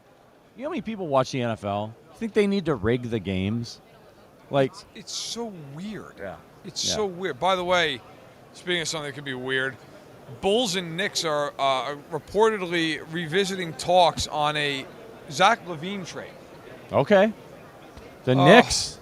They're going to do something that totally screws me. Just, they like to play with your emotions. They're going to do something absolutely heinous. Yeah. And I've accepted it into my life. Oh, God. Let's go to the chat. Let's get some questions as we wait on Justin Jefferson, who I imagine is a really popular guy around here. You answer a few questions. Let me. Yeah, you're gonna eat the bar live on the air. This is incredible. You have to let me know how it is. Jefferson's gonna be up for. Is it tonight? They're doing the NFL honors. Or is it tomorrow? This weekend? Couldn't have Googled this and saved me the time. I gotta hold the microphone. I can't Google this. All right, man. It's I think it's Friday night. I believe that's when it might be Friday night. And I want to ask him about this. He's the lone wide receiver nominated for MVP. Actually, a receiver's never won MVP in the history of the NFL. It's been running backs. Didn't a kicker win or a punter? Kicker. 1982, Mark Mosley.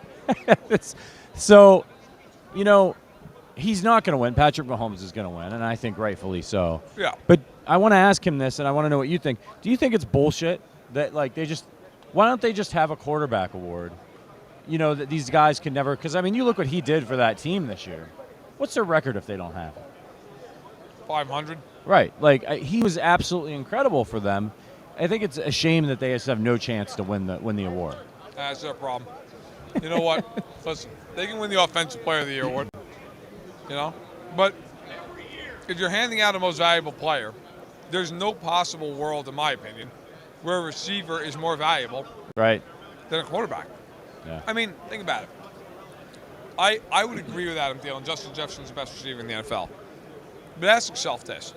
Who would, if you were just starting a team, I'm not saying the Chiefs, you're just starting an NFL team, would you rather have Justin Jefferson or the 9th best quarterback in the NFL? The 9th best quarterback in the NFL?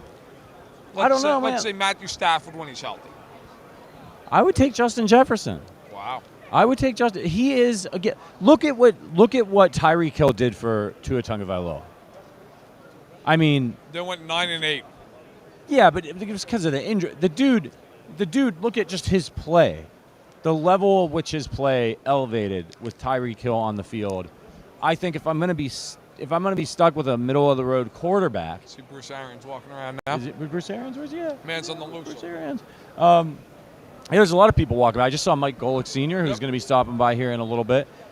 Interested to hear what you guys in the chat think. Would you take Justin Jefferson or Matthew Stafford if you're starting a football team? Yep. That's a really interesting question. And if you don't get Stafford, then you're getting like Daniel Jones, let's say. I'm not even saying somebody awful. You're like an average guy. Mid-table guy. Yeah. Lucas says quarterbacks are objectively more valuable to wins and losses than wide receiver. Justin Jefferson is awesome, but Cousins is more important to the Vikings. The Vikings are also my second team. You're going with that. So it's interesting. I get it, but again, if you're gonna have an award MVP that supposedly anybody can win, then other people other than quarterbacks should be able to win it. Like the fact that Cooper Kupp didn't have a chance to win it, the season that he had, like it's impossible. Like what more does somebody have to go for 3,000 yards and 70 touchdowns to win over a quarterback? So I just think create a category, because really what the award is best quarterback, right? Like that's what the award is. Why not have a best quarterback award and then have MVP be about who was the most valuable to their team that year? And it might not necessarily be a quarterback. If you look at the Vikings, I would say that you're like, well, who was the most valuable player to the Vikings? It was Justin Jefferson. Yes, the quarterback position is important. That's the way I see it. How is that cereal bar? It's not great. A cereal bar. It's a breakfast bar. It was great. It was great. Now, what did you go with? You went Apple with cinnamon. The apple cinnamon? Very good. Very good. And I'm not just saying that. I'd say if it was garbage. It's good. Yeah. Michael in the chat says, easier to shut down Jefferson than Patrick. I'm guessing he means Mahomes and not me. It's definitely not easier to do anything to Justin Jefferson than it is me. By the way, I see Diana Rossini does great work at ESPN. Oh, She's yeah. tweeting out no, I don't see her. I mean, I saw her earlier this week. It's earlier this week. She's over at Chiefs practice. But she says the Chiefs will have the hardest practice today, and they'll be in pads. That's the second time they've practiced in pads down here. Sounds like they're getting ready for a physical football game. Yeah, I'm sitting at dome. Yeah. They'll focus on third down, high-paced. Players excited to practice in the warm temperatures compared to what they were doing last week. Yeah, I bet. Yeah. My God. It's going to be. I mean, it's just very notable. They never practice in pads this late in the year, and they've done it twice. This week. So I would say that's definitely intentional. That is not something that they ever do. Yeah. Again, I got another tweet from Jordan Foote from the availability today. He said, Andy Reid thinks there will be an unsung hero for the Chiefs in the Super Bowl. And the quote was, in this game, there's somebody that hasn't been mentioned that's going to step up. It always seems like it. Yeah. Again, because it's that one game. So maybe it's like an interception, right? Like maybe L'Jarius Sneed comes up with a big pick, or, Isaiah Pacheco goes off for a big run that kind of seals it. I mean, there's just so many different ways it can go. I think my money's on, in this one, unsung hero, I'm going to go with somebody maybe like a Jody Fortson. Okay. Like maybe somebody who they get down in the red area and he catches 2 touchdowns, because everyone's trying to take away Kelsey. Sure. That'd be an interesting one. What about you? I know this is an unsung hero. I think I said this like a day or two ago. Did I say Mike Dana? You did. You said yesterday. Yeah. I did. So I would say him, but I'll give you a different answer. And it's not so much that this guy would be unsung, because he's going to be very sung if he does this. Yeah. But my answer would be Orlando Brown. Okay. If you said to me outside of the quarterbacks, give me the one guy more than anybody else who his performance will determine the game. Yeah. Orlando Brown's that guy. And I think it's right. It's because if you're going to help somebody, you're going to help Andrew Wiley. That's right. So that means Andrew. He's blindside. Right. He gets a strip sack and it changes the whole game. Orlando Brown is going to have to hold up on an island a lot more. He might get a little help here and there, but look, man, that's why they went out and got him. And I think he's done a pretty good job, particularly late in the season. And I also read yesterday that Andy said Mahomes can do just about everything in the playbook. So I mean that's really good news if you're a Chiefs fan. You don't want Andy's plays to be limited because of Mahomes' ankle. Well, I mean, here we got Justin Jefferson coming in. But let's be real. Let's just call a spade a spade. This is the Super Bowl. Yeah. They're going to do whatever they got to do. Yeah. That's the way it goes. How you doing, Justin? What's going on? Thanks for coming by, man. How are you? Yeah. I'm good. All right. Good. So, first thing right off the bat, we just had your teammate Adam Thielen sitting there about 10 minutes ago. Yeah, my guy. We knew we had you coming up. I said, all right, listen. Give me something Justin's not good at. Give me something. I said, we always see him making catches. I think I already know what he gonna say. What's he gonna say? Golf. No. He didn't say golf. He didn't say golf. Oh wow, I'm He surprised. said you've got a significant problem with sugar. that it's out of control. He said, man makes you coffee every morning, and you're over there dumping a landfill's worth of sugar in that thing. Yeah. He's not pleased. He's not pleased at all. I definitely have something sugary every single day. Yeah. I mean, I be eating it in his face, teasing him.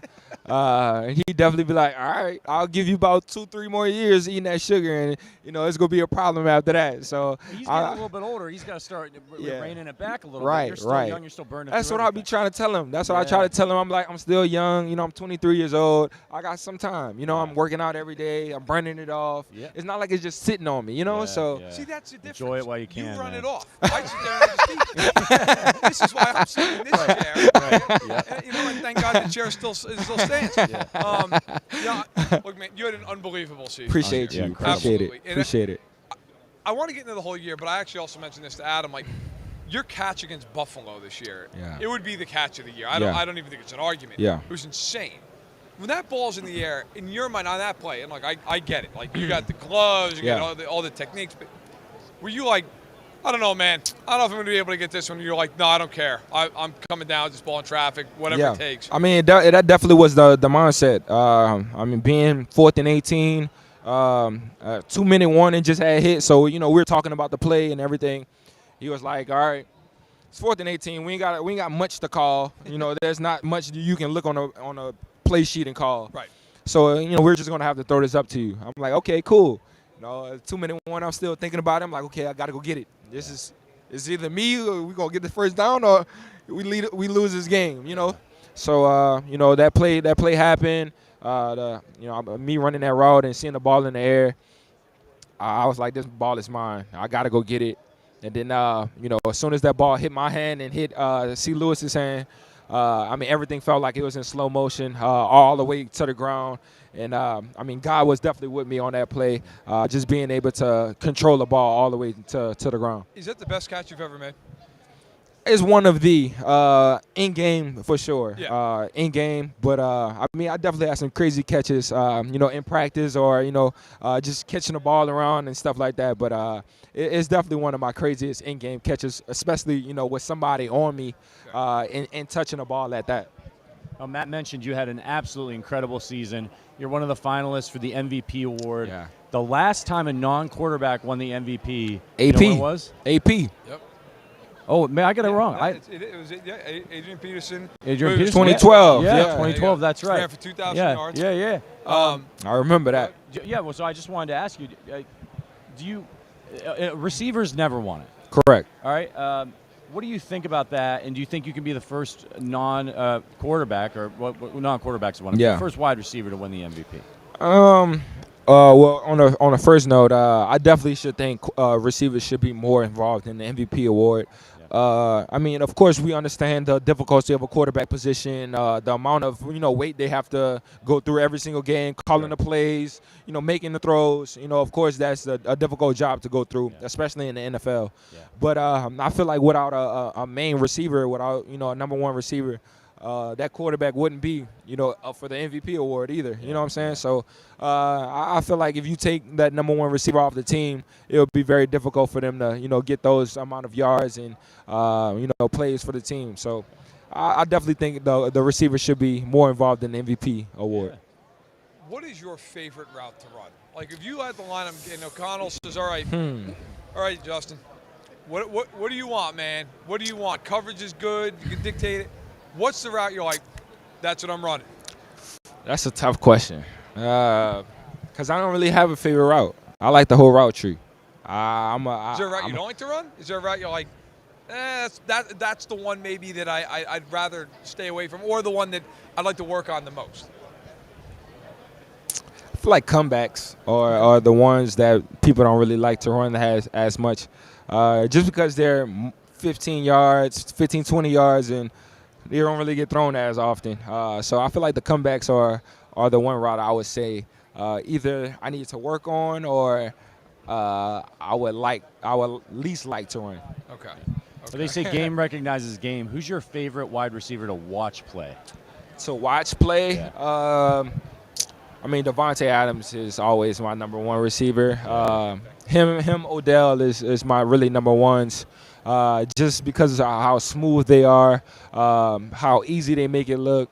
And I mean, I'm in love with Davante Adams' releases. I feel like no one can ever touch him on his releases, and his ball skills are outstanding. And I mean, I grew up with O, so going to the LSU games and watching him, I mean, I always was a fan of him, and I definitely would say that I mimic my game, towards him.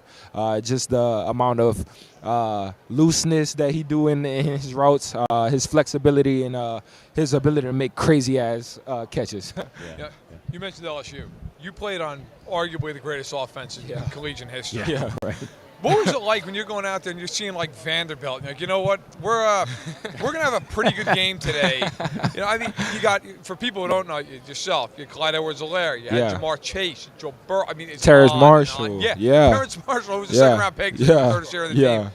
What was it like to go on the field with those guys in college and be, you know what? Probably gonna have a pretty good afternoon. It was like that every game. Trust me. Yo, what's that, brother? Speaking of, I mean, it was unbelievable to have those type of guys on our team. I mean, we felt like nobody in the whole world can really guard us, especially all of us at the same time. And we felt like nobody could have a fair matchup against us. We was able to run the ball. We had the best O-line award. We had the Blintlikov. We had the Heisman winner. I mean, it just goes on and on, the amount of talent that we had on that team. And we put up, 30-something points a game. So we knew that somebody was going to have over 100 yards in the receiving room. We knew that Clyde was going to have a good 80, 90 yards. And we knew Joe was going to have a good 300, 400 yards a game. So 60 touchdown passes that year. Bro, it's unbelievable. 60 touchdown I mean, me and Jamar had 20. I had 18. So that's unbelievable right there. So your last year there, as you mentioned, 111 catches, 1,500 yards. Yeah. 18 touchdowns, dog. All right, so you got to run. You got a lot. First of all, who are you working with? And why are you working with them? Yeah, I'm proud to be partnered up with Sleep Number. Being able to partner with them, having that quality sleep every single night, it definitely goes to show you that, it goes to show you that the performance, it goes to change when you having that good quality sleep at night versus not having a good sleep at night. I was talking to one of the Sleep Number doctors probably like a week or two ago about the amount of sleep that I'm having, the performance that I'm having with that quality sleep. And it's definitely a difference between me having that 8 hours and going to the game and killing it versus me having 5 hours and me not having a so good game. So it goes to show you that it really matters having that quality sleep each night. And I'm definitely proud to partner up with Sleep Number. Fantastic. Real quick, Chiefs, Eagles. I'm going Eagles, man. I hate to say it, but I mean, Philly has a great overall team. Their offense is outstanding. Defense is crazy. I mean, it's hard to guard them, man. It's hard. It's definitely hard. All right, Justin man. Jefferson, thanks for stopping Appreciate by. you, man. Appreciate you having me. Go easy on the sugar, man. Yeah. That's right, Adam Thielen. I'll try, man. I'll try. Adam Thielen's looking to limit that sugar. It's like we've been a Vikings car wash. We've had Yeah. Hawkinson. Yeah, we've had Thielen. Yeah. We've had Jefferson. Hawkinson also working with Sleep Number. Yeah. So we're rolling through. We're rolling right through. We got another player coming rolling in. right through. Yeah. Got Mike Golic coming in. Mike, welcome in. Thanks for joining us. Gentlemen, how we doing? Doing well. How are you? No complaints at all. We're kind of back to a normal setting here, at Radio Row, something we've missed for a couple of years. Yeah, no doubt. I know you're working up with Huddle Up. Let's talk obesity here. Why are you partnering with them, and what is the message you're kind of trying to get out? Well, listen, NFL Alumni Association. I mean, these are my brothers. I mean, this is where I lived for so many years, and I think one of the things is certainly from the player standpoint. I finished playing. I was about 290, and for 2 years after that, I got up to a very unhealthy 320. It wasn't pretty at all, and realized I needed to get back down. And the one thing that I try and do is tell people, don't try and do this alone. You can go to huddleupobesity.org. That's the website to learn more about this. But the key thing to me was, as a player, a doctor came to me and said, how's your ankle? How's your knee? I'm fine. Yeah. Get away. I want to go play. So former players and really a lot of men, quite honestly, even outside of sports, are afraid to go to doctors. Yeah. Go to the doctor, see the doctor at least once a year, involve other people. You know, I got my weight down because my wife helped take charge. Too many people feel embarrassed by it and want to just keep it to themselves. Instead of the best way to deal with this is involve other people on the journey with you to try and get to a healthy weight.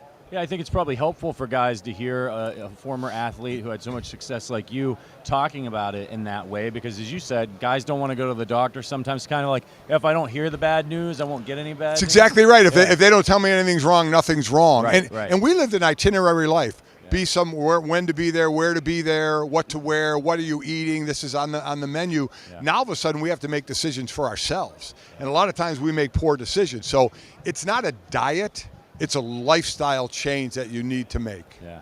You know, you played a long time in the NFL, had a very distinguished career. Your brother played in the NFL, right. And Bob. I've talked to a lot of athletes who say an athlete dies twice, right? They when they leave the league, that's the first one, and then of course, you know, the one we all share. The real one, yeah. Right? How hard was it for you? And because you mentioned your weight balloons after you left. Yep. How hard is it for you to accept, like, I'm still Mike Golic, but I'm not Mike Golic walking out in front of 80,000 fans. Right. You'll always think you can still play. Like, people ask me when I retired. I retired in '94, but the league retired me. Nobody called. When nobody calls, 9 years in the league, I'm not making 10 years because nobody's calling. Yeah. I still think I can play, but the writing on the wall is nobody wants me anymore. The key thing is we all think we're going to play at least more. My situation is the norm. The walking away on your own, is not. Most people just want to keep playing. So what do you have to do after that? Luckily, I went right to ESPN and started calling college games. So I went immediately into something that occupied my mind, that had me working for something. It's the guys that, and I wasn't ready to retire, like I said, but I was fortunate to get that job. Yeah. It's players that don't and are just kind of sitting around. Now you start to wallow a little bit. Now you start to watch training camp and you say, I should still be out there. Sure. And now you might get depressed a little bit. So the key is, okay, if you're done before your time, which most of us are, you have to find that next outlet. It's not going to be as great as running out in front of 80,000, but it's going to occupy your mind and give you something to do. Did you know that you wanted to get in the media after you were done playing? Or Not really, quite honestly. I had, when I was doing some shows in Philly on the Randall Cunningham show, it won like a local Emmy. And because of that, ESPN was actually calling me while I was playing, and I would do some stuff for them. But as I was playing, I never really thought about life after football, which was dumb because the best time to make your connections for players is while you're playing. As soon as you're done, if you hadn't made connections, the door's unless you're a superstar. So, that kind of was happening while I was playing, and as soon as I finished, they offered me a job right away to call college games, and then that rolled into eventually the morning show, so it all worked out. You've had this incredible second act of your career. I know I grew up watching you on Mike and Mike. You guys, as Mike and Mike went into the Broadcasting Hall of Fame, a lot of players, athletes across all sports, they get out. A lot of them try to go into broadcasting. Yes. Some of them make it and are great at it. Some of them don't. What do you think made you so successful at the second part of your career? That's a great question. Now, when Greeny and I got together on the morning show, we weren't in a lot of affiliates yet. And we were completely different people, right? He being the writer, me being the athlete. But what we got to do is work through a lot of the beginning. He had never done 4 hours of radio. I certainly had never done that before. Right. But we worked through a lot of that stuff before anybody could really hear us, right? So so by the time we got a bigger audience, we were kind of rolling. Yeah. It's a bit of a disadvantage now because there's so many outlets now, and people can start their shows, but when you do, you're going to be heard immediately by a ton of people, and you're going to get immediate feedback. That can be good, and that can be bad. There's not a lot of ramp up anymore for former athletes when they get into this business, and that can make it tough. Yeah. I wanted to ask you, it's a complete left turn, but do you know how many interceptions you had in your career? 3. Do you know who you intercepted? Oh, come on. Are you kidding? When you have 3, I had 11 and a half sacks. I basically remember the quarterbacks I sacked. Yeah. Don Majkowski, and if Reggie would have blocked him, I would have scored. I ripped Reggie White after that game, God rest his soul. I said, why didn't you block the quarterback? He went to block an O-lineman. I said, I can outrun an O-lineman. It's the only time he didn't hit a quarterback his whole life. Yeah, right, huh? Jim Everett. Yep. and then Troy Aikman. Yeah. And the embarrassing thing with Troy, and we still joke about it, Troy's like, when I see him when we're doing games, he's like, my ma loves you because anytime you bring up that story, you're talking about me, and she loves when you talk about me. Yeah. But I picked him off, and I'm running down the sideline. I got 20 yards at the end zone, and he literally dove in front of me. All I had to do was be half an athlete and jump over him, and I tripped over him. So, 3 interceptions, 3 quarterbacks, all 3 quarterbacks made the tackle. That's great. That's great. I looked it up when you were walking over. I'm like, yeah. I'm going to see. Because some guys, I think it would be like, no. Believe me, I remember because when you get tackled by the quarterback, you hear about it the next day in film. I bet. Yeah. So 2 of the 3 were brought down by the quarterback. The Rams made somebody else go. Yeah, it was kind of a pile there, been brought down. Yeah. Okay. Was there, of the 3, were any of them like really athletic? You're like, that was a hell of a play, or you get them fall in your hands? No, because Don Mazikowski, he had nobody blocked him, so he just tripped me up. He was right there. Like I said, Troy ran over and threw himself in front of me. Credit to him. That was more my showing myself as a non-athlete and not being able to I could have just stepped over him. Yeah. But I tripped over him like a fool. You ever see him nowadays and say, hey, man, what, like? All the time. Take that moment away from Oh, yeah, I see him all the time doing games. So, like I said, we talk about it. He's like, my mom loves it when you talk about it. Yeah. I say that all the time. All I had to do was step over you. And he's like, yeah, well, I got the tackle. Yeah. You played on those Eagles teams in the late 80s, early 90s, Buddy Ryan. Some would say some of the best defenses ever. Jerome Brown, Reggie White, Clyde Simmons, Chet Joyner, Do you ever look back in those teams and say, why didn't we go further? Oh, yeah. All the time. You had Randall Cunningham. I know what you got hurt. Got hurt 91. We thought 91 was going to be our year. He got hurt first game against Green Bay. Yep. But, that was the one thing with Buddy Ryan. If you were a defensive player, you loved playing for him. Yep. But he didn't do much on the offensive side of the ball as far as getting people. I mean, we did have Randall, Keith Jackson at tight end, Keith Byers at running back, but we needed more help on offense, and we didn't really get it. So, those were some years where we certainly thought we had the talent on defense to do it, but we never were able to close the deal. You did play in some playoff games.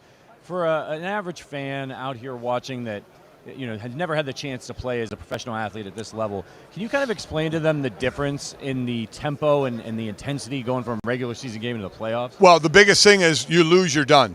Yeah. So, you have 16, now 17 regular season games outside of being at the last weekend. You have another game. Yeah. You have another week. When you lose, it's so amazing. You get to the playoffs and you think you're going all the way.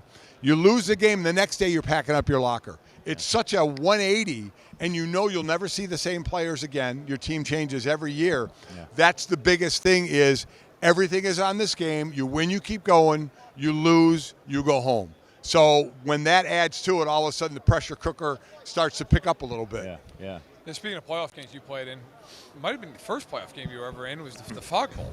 Is that right? Maybe there was one before that, the wild card game before that. Yeah, but that was a game I played in the Fog Bowl, and that was something. What was that like to be on the field? Because if you watch the footage of it, you can't see anything. Yeah. But then I've heard Mike Singletary talk about, he's like, you'd come off the field, and coach would be like, what's going on in there? At least that was his perspective of it. What was yours? So they didn't want to postpone that game. Right. So I remember being on the field, and a referee was standing in the middle of the field talking to the people upstairs saying, oh, yeah, I can see both goalposts from the 50-yard line. I looked at him and said, dude, what the hell are you talking about? You can't see 15 yards either way. But they didn't want to clear out the stadium and postpone it and bring it back another day, so they were going to play that game. And basically it turned out whoever was winning by the time that fog rolled in was going to win the game, and that was Chicago. Is it the craziest game you ever played in? Oh, yeah, without a doubt. Easily, right? I mean, I played in horrible rain, snow, the whole deal. That was the craziest because you're not used to that. We've all, at that level, have played in just about everything you could play in: ice, snow, sleet, rain, every wind. But fog? Yeah. I mean, that's not one that we were really used to when it came rolling in off the water. Well, so obviously, as a guy who played for the Eagles, are you leaning that way this Sunday? So here's the thing, because I'm calling the game for Westwood One, they're the national radio partner. Yeah. It's me, Kurt Warner, Kevin Harlan, and Laura Oakman. Oh, nice. I called Sunday night games to them all year. Yeah. So I can't really make a pick. That would be really bad because I talk to both the teams all the time. Sure. It would be really bad to go in and say, wait a minute, didn't you just pick the other team. Yeah. So even though I spent most of my career there, loved Philly, I am going to remain unbiased in this All one. right, well, let me ask you about another team. You and I are both from Northeast Ohio. I was born in Youngstown. Okay. How do you think the Cavaliers look this year?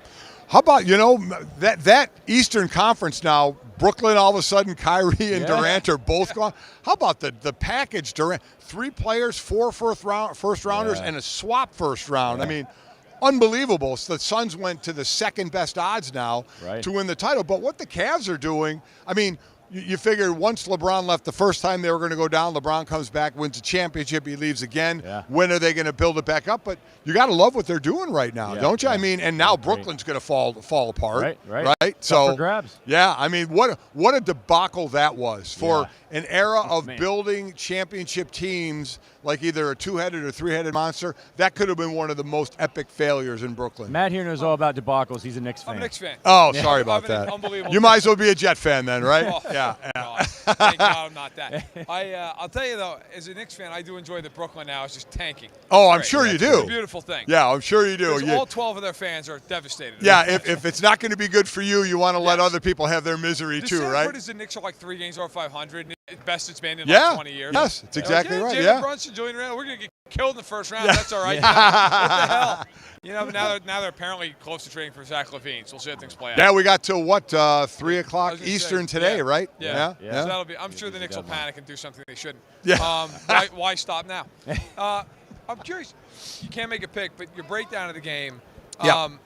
Everybody's talked this week about Holmes and Hurts, the defensive line for the Eagles, which is of course great, 70 sacks.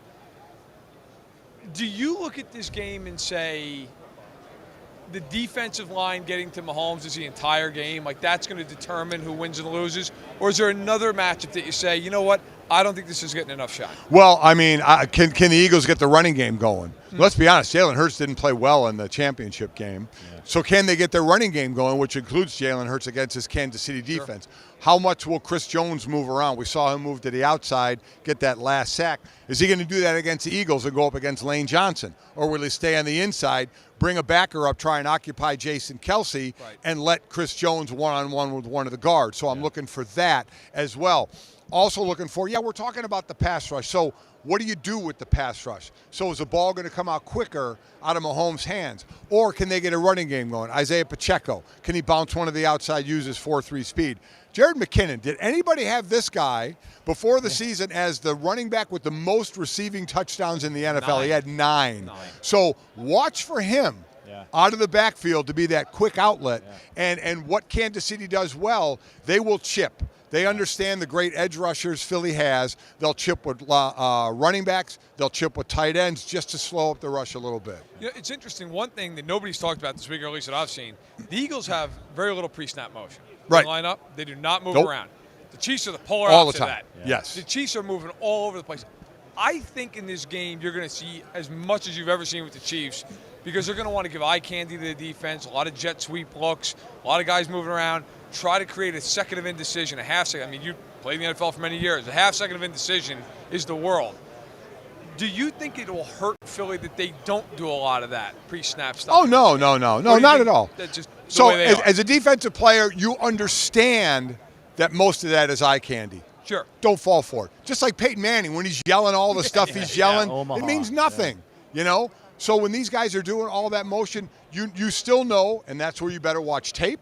There better be that film study, game plan study of, okay, they do all this garbage, block that out, blah, blah, blah, let them do it, disguise our defense, make sure we kind of end up where we need to be, and then play disciplined football. Don't go for one of those eye candy fakes. Don't follow somebody. Play your position. Trust your teammate.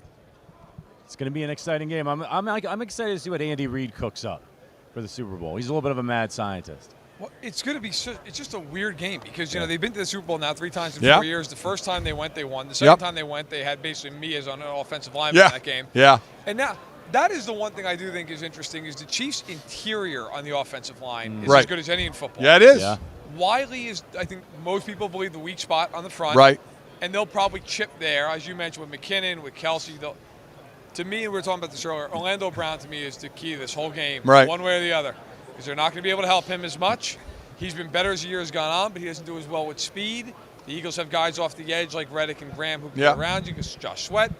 I am fascinated. To me, he is going to be the biggest X factor in this And it's game. one of those things that as the game goes, you decide, right? If he's blocking well on one-on-one, great, no help. If he's struggling, then you're going to have to bring in a chip. You're going to have to just do something to make him take that extra half a step to buy you an extra second there. So that's kind of a game time. Everybody would love to block one-on-one with their 5 linemen and never have to chip, and that's what they'll try and do, but you have to adjust along the way.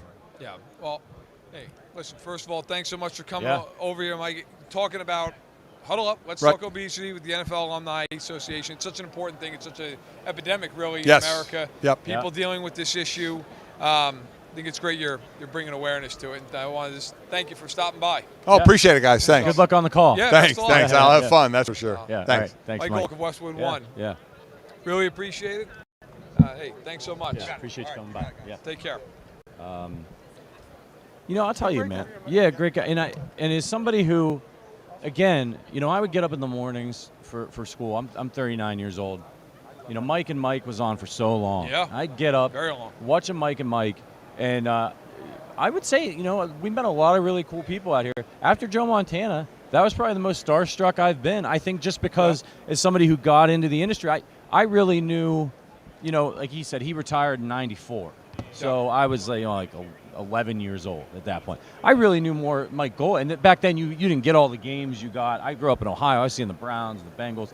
So I really knew Mike Golic first as a media person than I did as a player. Yeah, sure. And so, I learned a lot about talking about sports, watching sports with Mike and Mike. So pretty cool interview. Definitely a highlight for me this weekend. And he had a lot of really interesting things to say. I mean, he's got it, man. Like he knows what these two teams are doing.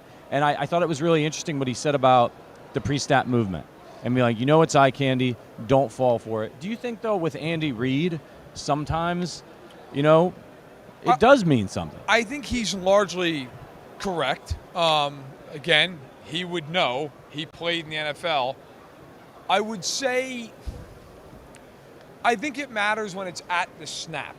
Right. So when you have that motion across, you have a guy running full speed, because you have to honor that. If you don't honor that and they give the ball to that guy, you got a problem. Yeah. Like a big problem. So I think that motion matters more so than just a standard, hey, we're going to run a guy across the formation and snap the ball 2 seconds later. Right. I would say that. So we got Sterling ready, right? That's the word on the street. Our guy Sterling Holmes. All right, we're going to put our headphones and get us a sec. All right. We're gonna bring on Mr. Holmes. All right. Sterling, what's up, brother? Dude, how do I follow this? You've got Joe Montana, Mike Golic, Deion Sanders. How the hell am I on this same platform with these guys? It's incredible. Yeah, we got to keep the viewers out there humble, right? Like we don't want them thinking that we're getting, the show's getting so big and we're not going to be interacting with the audience anymore. So we figured we'd throw a bum in there in the lineup. So, they say, hey, those Arrowhead Addict guys are staying grounded. Oh, yeah. Well, I'm actually here to promote something as well. I'm here to promote Casey Company. What's that you're here to promote? KC Beer Company. KC Beer Co. By the way, did you hear they sold out of 6-packs again? Dude, it's incredible. It's a great beer. That's why. First, guys, how is it being down there Radio Row? Is it a blast or what? It is, man. It's a lot of fun. It's pretty hectic and crazy out here. Just a giant stick of deodorant just walked by, for example, over there. The Old Spice swagger. He's got a gold chain on. And we just talked to Mike Golic Sr. Mike Golic Jr. is probably around here somewhere. It's just kind of cool seeing some of these players and some of the people that you watch on TV all the time, maybe colleagues of ours that you've interacted with on Twitter, but you've never actually met in person. I guess, but the main way I would describe it down here is it's a circus. Yes. There are a lot of people, most of which I don't care for. And then there are some other people that, what the hell, I can say let them in. So, got to allow them to walk around. But, yeah, most of these people are it's a fraudulent situation. So we need some tips from you, Sterling. You're a radio guy, so you do these long marathon, radio stints. Verderame and I here, we're in hour 3. I think we're going into hour 3. How do you do it, man? How do you keep that stamina to talk for this long?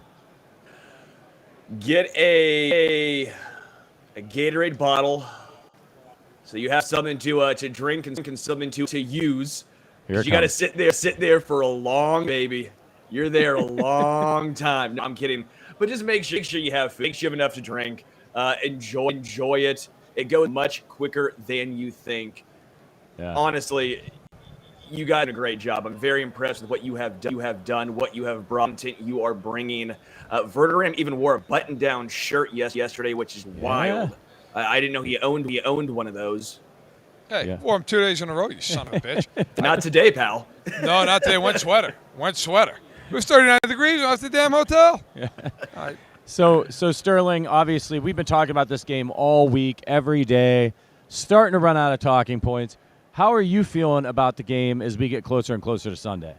Yeah, I'm honestly feeling good. I think it's a close game. Two teams that are very strong. They both have their strengths, and sometimes their strengths line up with the weaknesses of other teams. We've talked much about the D-line, about the Philadelphia Eagles, but we've not acknowledged the offensive line enough in my mind. They've done enough. It's not like this Eagles defensive line is the best ever. They're very good this season. Not taking anything from them, but the Chiefs offensive line, nice job pass blocking, right? Did a nice job against the Bengals. Give up 0 sacks, Jags. They're on at the right time. I think the offensive line needs more credit for Kansas City. Yeah, I agree with you. We've talked about that a little bit. Yeah, the Eagles have this great pass rush, but the Chiefs have a really good line. By the way, I saw in the chat, Sterling, Wendy said she has a mom crush on you. That's right. Congratulations. Nobody has. We haven't seen that about either of us, Verderame. Oh, I wouldn't. No. I wouldn't. I'm not even sure if my wife has a crush on me. Yeah. Sounds like your audio is a little wonky, Sterling. I'm getting. Well, apparently it's on my end. Hopefully it's better now. Sterling. Oh, okay. Not sure if that was what was going on there, but I fixed it now, so we should be all good. Oh, that's good. That's good. Yeah, they were saying Robo Sterling. It's about time you step up. Hey, Verderame, pal, it's not my fault, okay? I'm not taking any shots from you. Yeah. You're gonna. Whether or not you accept that's a completely different conversation. But what is the vibe back in Kansas City? I mean, we're down here in Phoenix. We're slugging it out on Radio Row. What's the vibe in KC? Excitement, snow, and a calm confidence is what I'm feeling. It feels like a calm confidence that surrounds a lot of the fans back here, a lot of my friends, people I've talked to. We know the Eagles are a great team, but since the Chiefs won that first Super Bowl, it almost feels like a weight's been lifted. While the Chiefs have gone into a retooling season, if you will, they still got here. They have the better quarterback, and I think a lot of people are starting to realize a ankle injury to Mahomes is not the same as a shoulder injury to the other quarterback, Jalen Hurts. We've seen Jalen Hurts misthrow the ball and miss A.J. Brown multiple times since that injury. It's a calm confidence is what I'm feeling. It's funny you say that because, frankly, that's how the team feels. I mean, I've covered this is my 5th week in the Super Bowl. It's going to be a 4th game. I can honestly say I've never seen a team so relaxed. Now, I don't know what that means. I don't know how it's going to play out on Sunday. I'm not saying it means they're going to win by 40 points or anything, but they're so relaxed. Like it almost feels like it's not a Super Bowl. Like they were like that on media night. They were like that at the availability on Tuesday. I've seen other people comment on that. It's how I feel too. Like it's just been very, very calm, poised. I mean, they don't seem like, certainly not like in a disrespectful way, but just confident. They just seem very confident in who they are in this game. It's a business trip. They're treating this as a business trip. They had the emotional game against the Cincinnati Bengals where there was that trash talk going into it. We saw what happened post with Chris Jones, Travis Kelce saying their piece, but it feels like they got that out of the way. Now it's time to take care of business. Yeah, I think so too, man. I don't know exactly how this game's going to go, but I've been feeling better and better about it throughout the course of the week. And one thing that I said, I'm interested to hear your thoughts on this, Sterling, is that I feel like if this was a regular season game and we were playing this Eagles team, I wouldn't be worried. I wouldn't be going into the game and being like, oh, geez, I don't know if the Chiefs are going to pull this one out. I feel like I'd feel pretty confident that the Chiefs are going to win, maybe by 10 points. That's a little generous. I don't know about 10 points. We've talked about the Eagles and their lack of quarterbacks they have played, or should I say lack of elite quarterbacks they have played. But I want to get into a few numbers with you guys. Jalen Hurts was sacked 38 times on 460 dropbacks. Mahomes was sacked only 26 times on 648 dropbacks. We know the offensive line of the Eagles is very, very talented. There's no denying that. But the Chiefs have one of the better pass rushes in the NFL as well. Jalen Hurts, in my mind, this shows this stat right here. He holds onto the ball long. He holds onto the ball too long at times. For as good of a scrambler as he is, as good as a runner as he is, he sometimes tries too hard to make plays. But this tells me he can be got. You think this is a big Frank Clark game? Every playoff game seems to be a big Frank Clark game, man. Right. I just, honestly, I know this is like the worst analysis ever. I just feel like we're going to wake up on Monday and be like, you know what, Patrick Mahomes was great. That's it. I think we're going to, obviously like any game. Like take it, for example, the game we just saw them play. Okay, they just played the Bengals, and Mahomes threw for 326 and 2 touchdowns. He had his big run at the end. There were a lot of other reasons the Chiefs won that game. There were a lot of other reasons you could point to, certainly defensively in that game, because Chiefs won the game because of all these things. If the Chiefs win on Sunday night, that will certainly be true again. But I think the biggest reason is you're just going to go, yeah, man, he made like 3 plays nobody else could make. And that's it. And that was the difference in the game. And I think sometimes because we're at Super Bowl and it's the biggest game of the year, do you feel like you have to unearth this analysis that doesn't exist? Like, here's my analysis. Patrick Mahomes is really fucking good.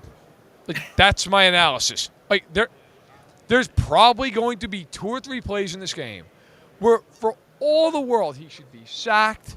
He should be forced into an interception, an incompletion, and he'll complete the ball for like 15 yards and first down. And in a game like this, that is the game. Like, that is largely the game. I just think that is so underplayed because people go, yeah, well, they have Mahomes, and then there's always like but, and then it's like, no, but just stop it. They have Mahomes. Like, that's, like, how much does that outweigh anything? First of all, I don't think there's that big of a difference between these 2 rosters. I really don't. Secondly, let's even say there is. Mahomes drastically outweighs 90% of the differences, 95%, and the rest of the way goes to the coaching staff. I just think we're going to wake up on Monday and go, yeah, he threw for 350 and 3 touchdowns and had a QBR of 92. That was it. It's the game. Yeah, I'm with you. I think it comes down to Mahomes and the coaching staff. Trey Smith mentioned the preparedness they've already had. They've already had everything implemented before they even went down to Arizona. The field, the quiet confidence, if you will.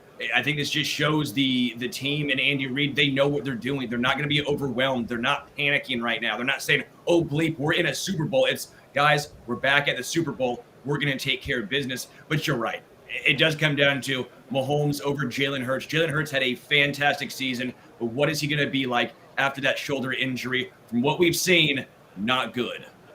Are you still worried how worried are you about Mahomes' ankle? It's not 100%. I don't think we'll see as many scrambles. I still don't think we're going to see a ton of scrambles, but he's good enough to get it done.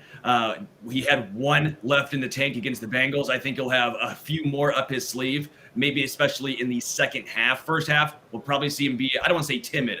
I think timid is the wrong word to use, but more careful when it comes to when is he going to use his legs to pick up a first down, especially if he does not have to. You don't want to tweak something in the first half and then it bothers you the rest of the game. I think he'll save some of those theatrics for the second half. Who is your sort of under-the-radar key player coming into this game for the Chiefs? Nick Bolton, Willie Gay Jr., and here's why. It's going to come down to the red zone. If you want to look up the rushing numbers between the Eagles and the Chiefs, it's a very fun task to have, okay? The Eagles average 4.7 yards per carry. What did the Chiefs average?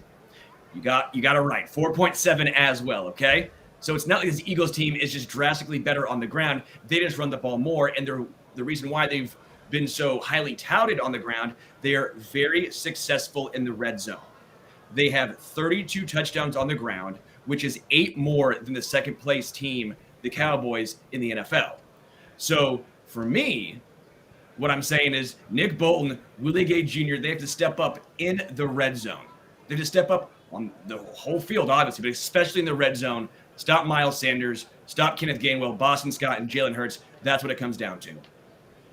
Verderame, you talked to Josh Jacobs earlier, right, from the Raiders, and he said that the Chiefs linebackers, what were the underrated? Yeah, he said they're very underrated. He said that he feels. He also said we'll post this later on Sacked and Boxing Arrowhead Addict. He was not happy with the Chiefs huddle. He didn't like that? He was not pleased. Yeah. But was very complimentary of the Chiefs overall and said, listen, they're the standard. It's fun playing them because they're a great team. And he was a great interview, and he said that I think defensively they're so much different than they were earlier in the year. He's like it was a totally different defense, and he mentioned specifically the linebackers and said they're a really underrated group and going into this game. Sterling, do you think that the fact that this defense had a lot of young players and has been getting better throughout the course of the season, do you think some of the national analysts are missing on just how good the Chiefs defense has gotten over the latter half of the year? 100%. 100%. It feels like the national media and the storylines have still been, it's the offense, but the defense is still holding them back. Obviously, the offense is more impactful, but the defense is no slouch. The defense has come up big multiple times. They were the ones that slowed down and stopped Joe Burrow and the Bengals offense late in that game, right? They were the ones that came up with some big stops. That's without, by the way, L'Jarius Sneed, who L'Jarius Sneed is going to be back. They had to trust a rookie Joshua Williams, a rookie Jalen Watson, a rookie Trent McDuffie, and what happened? They locked down the best receiving core in the NFL. How worried are you about Jalen Hurts and his ability to run the ball? The Chiefs didn't take on a ton of running quarterbacks this year. Obviously, they didn't get to play Lamar. They did take on Kyler Murray right here where they started the season. He can run a little bit. There was the game against Malik Willis. Do you think that the Chiefs might be a little bit unprepared for what Jalen Hurts brings to the table with his legs? I don't think unprepared, but I'm intrigued to see what Spagnuolo does. If he uses a spy, or if he says, we're not going to use a spy until Jalen Hurts decides to take off time and time again, and it's crushing us, right? If that doesn't happen, there's no reason to use a spy and take a integral part of your defense away. Whether that is Willie Gay Jr. or Nick Bolton, whoever you use, maybe it's Brian Cook. Maybe they want some more speed. But I don't think they use a spy until they absolutely need to. Verderame and I have been talking, and Verderame thinks that Spagnuolo is just going to come for him. I do. I think they're going to be very aggressive. I think they're going to say, look, you're not overwhelming us up front. We're going to take away the run. We're going to play bump and run the outside, 2 high safety over the top, beat me on contested throws underneath and in intermediate spots. I would agree. I like the game plan behind that, especially if you're very physical with your corners at the line of scrimmage with again, Joshua Williams being a bigger guy, L'Jarius Sneed being a slightly bigger guy at corner, McDuffie not, but obviously being a veteran in only his rookie season. It's incredible. The one spot I would say I'm worried about is if they get the ball out quick, can the linebackers keep up in coverage? Obviously, they have A.J. Brown, Devontae Smith, but Dallas Goedert over the middle is a very talented tight end. They do a ton of RPOs. It's going to be intriguing. You got to be honest. You can't just always come down because it's going to make you think because of the influence of the RPO. Yeah, I think probably Steve Spagnuolo, if Dallas Goedert puts up a bunch of numbers, he's going to live with that, right? He wants to take away A.J. Brown. He wants to take away that run. Somebody's going to eat. Might as well be Dallas Goedert, right? Sometimes you have to almost go into a game saying, this guy's got to have some numbers. That's okay for us. For an example, Bill Belichick was the defensive coordinator, Super Bowl 25, Giants and Bills. Bills were a touchdown favorite in the game. They had scored 44 and 51 points in the 2 playoff games going into that Super Bowl. the Giants are playing with a backup quarterback and a defense that, outside of Lawrence Taylor, did not have anybody of Hall of Fame caliber on it. Bill Belichick said to them, to win this game, Thurman Thomas must rush for 100 yards. And to hear Giants defensive players tell it, they were pissed. Like, why? No, we're not going to play that way. So you have to trust me. We're going to play 7 DBs the entire game, and we're going to punish them after they catch these passes. They held the Bills to 19 points. I mean, it was a brilliant scheme. It was, and by the way, it's so brilliant, that game plan is in the Pro Football Hall of Fame. Like, if you're Spagnuolo, you might say in this game, guys, if Dallas Goedert has 100 yards, that's fine. Because we're going to limit the outside receivers. We're going to take away the run. And if Goddard has 100 and the other 2 guys on the outside combined for 100, we're fine. Yeah. It doesn't matter. Like, I think if you're the Chiefs, by the way, what I would do with Goddard, I'd put Justin Reed on him. I would put Reed on him one-on-one, and I'd have Cook and Thornhill up high, and I'd play it that way. I am fine with that. It's a safety in the box. At least you're not putting a corner on him. It's a better tackler, bigger guy. I think that's the way I'd go if I was Spags. Sterling, we've got Tony Richardson coming up pretty soon, so I wanted to hear from you before, this may be the last time we talk to you this week live. Who you got, man? What's your final score prediction? Oh, man, Chiefs 31-30.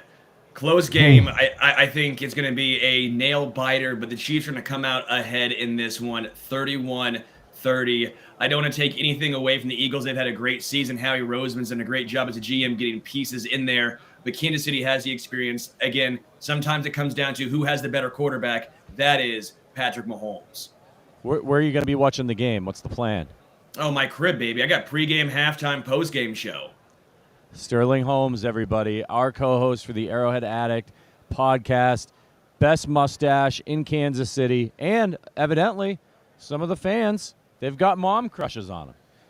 Hey, it's good to be loved. Yeah, right? I think some of the guys, they got football crushes on you. I'm not sure what kind of crush that they got on me out there. By the way, I know this is completely off topic, but the NBA, it's fast and furious right now. James Weissman, a former number 2 overall pick, traded to the Pistons for Sadiq Bey, and then the Warriors are getting 5 second-round picks for Bey from Atlanta. So essentially, the Warriors traded Wiseman for 5 second-round picks. Just trying to keep up on this. There have been some other NBA trades that I'm not going to get into because we moonlight as an NBA podcast. That's right. You know. Well, hey, I work for the 76ers. We really have this. Yeah. I mean, so it's getting interesting, but I'm keeping my eyes on Twitter because I know that the Knicks are going to screw me somehow. Some way, somehow they'll find a way to screw this up. Sterling, brother, we miss you. Thank you so much for joining us, and enjoy the game and the pre and post and half on Sunday. Thanks, man. Appreciate all your work you're doing down there. Thanks for having me. All right, see you, Sterling. That's Sterling Holmes. You know him. You love him. Our co-host for the Arrowhead Addict podcast. What a great addition Sterling was to the show, by the way, when we brought him on. When we started this thing, it was just me and you. I like to make fun of him. But, yeah. He's been a big addition. I got to give credit where it's due. By the way, you don't need the headphones anymore. Yeah, it's true. Yeah. Yeah. I'll take those for you. Go Thanks, ahead. fellas. No, he's been awesome. Sterling's done a great job. Matt Connor, Adam Betts, the whole crew. Look, this podcast and everything wouldn't be what it is without all of them. Yeah. So Sterling's been invaluable, not only with this podcast, but Sag the Box. Took over once Carm just man went into the wind. Yeah. So no, Sterling's been amazing. Couldn't ask any more. By the way, Wendy came through with a nice comment for me. She said I'm the ultimate drinking buddy. There you go. Yeah. There you go. Good for you. She's at least half right. Yeah. So Yes. I am drinking. So Sterling said 31-30 Chiefs. Do you think it's going to be that close? No, I don't. I put out my prediction today, score prediction, 31-23. 31-23. And look, all right, we got a few minutes here before Tony gets here. My honest feeling on this game, taking out fandom and everything else, I think the Eagles have a slightly better roster. I do not think it's demonstrably better because you get people like to break things down by position group. Yeah. I don't do that. The Chiefs, by any metric you want to use this year, are better offensively. Period. End of story. They score more points. They gain more yards. They're better on third down. They're better in the red zone. They run for the same amount of yards per carry as Philly does. Mahomes is better than Hurts. Like, they are. You can talk about the offensive line all you want. The Chiefs are first of all, the Chiefs have a good offensive line. Second of all, the Chiefs are a better offensive team than the Philadelphia Eagles. There is no arguing that. No arguing that. I also think, defensively, first impressions mean a lot in life, okay? They do. You could be the best person in the world, but if I meet you and you're having a real shitty day, and that's my impression of you, it's going to take a lot to overcome that impression. Doesn't mean it can't, but it's going to take a little while because that's what your brain immediately imprints with. The Chiefs early in the year were not good defensively. Oh. And so it's almost intrinsically thought of like, well, then they're not good defensively. That's who they are, which is not true. At this point in the year, I won't say they're great defensively, but they are well above average defensively. They are a very good defensive team.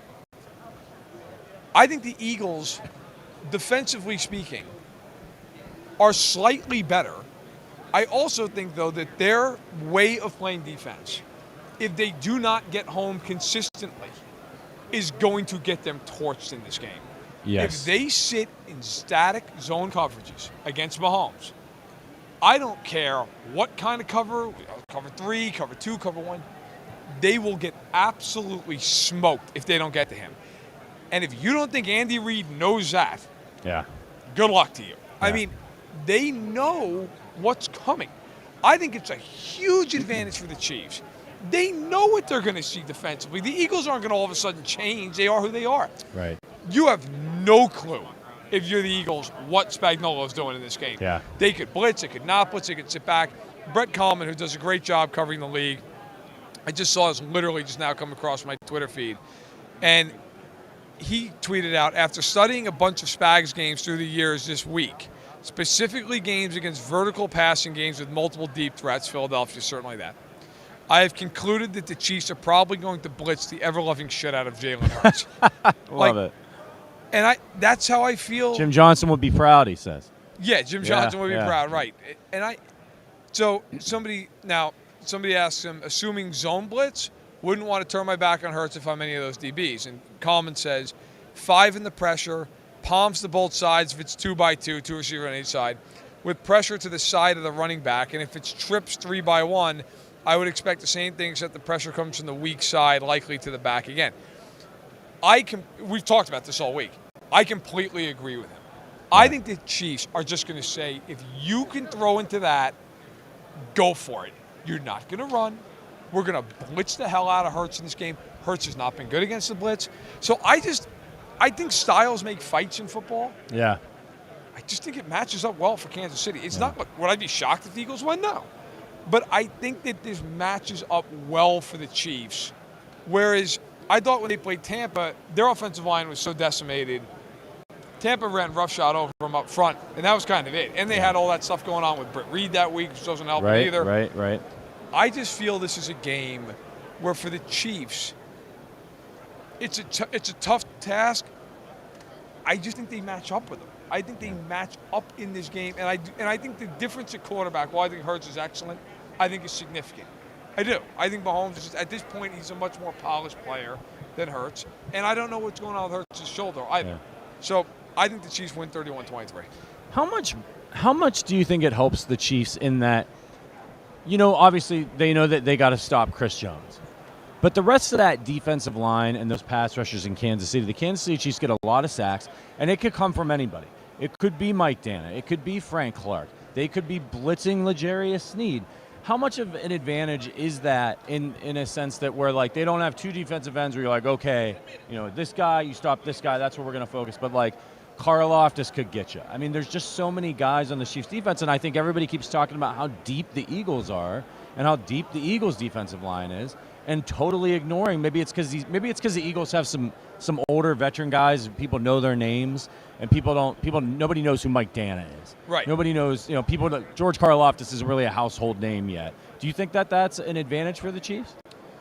Yeah, I don't look. I mean, the Eagles know who these guys are. I think it's been underplayed nationally how good the Chiefs are up front. I mean, Karlaftis, the last half of the season, is playing to like a 14-sack pace. Right. I mean, like people treat him like, oh yeah, he's all right. It's no. He's really good. Yeah. Look, first of all, make no mistake. If anybody on either defense, Chris Jones, the best player on the field. Yep. Period. End of. It's not even an argument. Now, Hassan Reddick's right at the top of the list after that. You know, Darius Slay is a great corner. Javon Hargrave's an excellent inside rusher. I'm not denying that the Eagles have great defensive talent. Bradbury's an excellent corner. C.J. Gardner-Johnson, a very good player. Yeah. My point is just that you would think the Chiefs had 20 sacks this year. Right. Like, right. I mean, like the Chiefs had 55 sacks. I just think, you know, when you really break it down, how much it sounds like, wow, 70 to 55. That's one extra sack a game. Yeah. That's what that is. It's not like it's some like outrageous goal. I think the Chiefs are going to be. First of all, I just think one thing's true too in this game. We already talked about it. We just talked about it. I think the Chiefs are going to be relentlessly aggressive in this game. I do. I think the other part of this too is I think Spags is going to say, make him make one big mistake.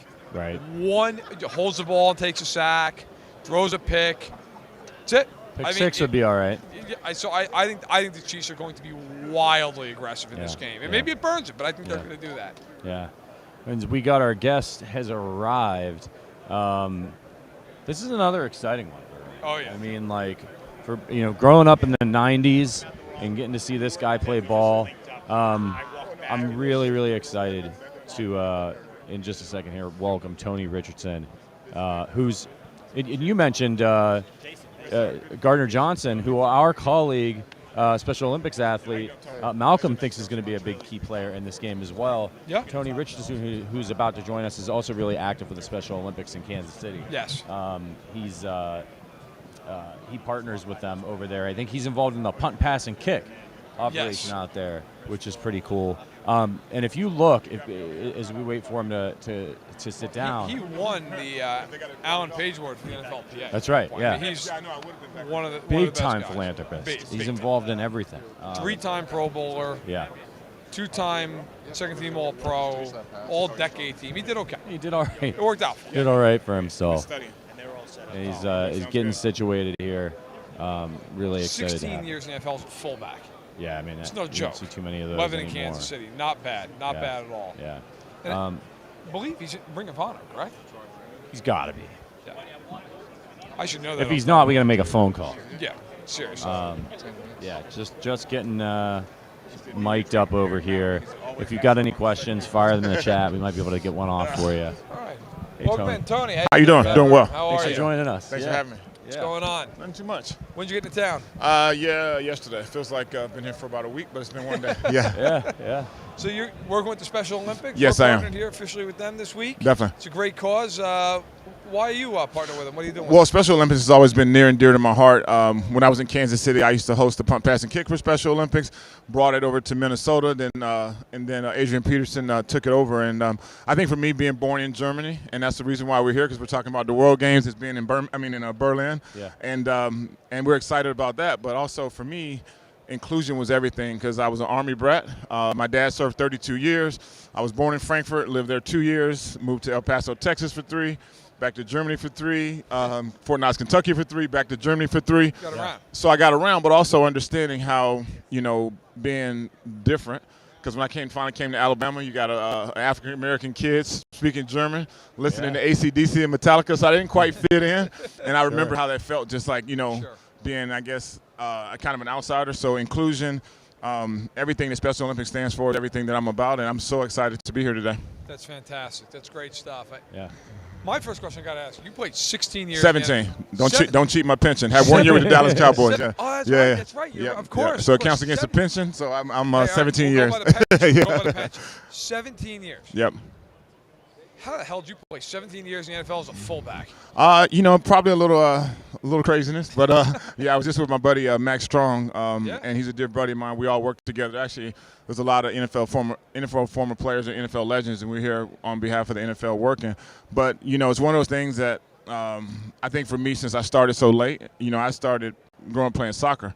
Obviously, in Germany, there was no American football, so I think by the time I started playing American football in my 10th grade, it was new to me. So every single day it was an opportunity. And so my first year, I was excited. My 17th year, I still had that hunger and that desire. And I think having a military background, I never knew about giving up or quitting or always putting your best foot forward. And I was fortunate to not get injured. I don't know if this is wood, but I didn't have too many injuries, so that helped a lot.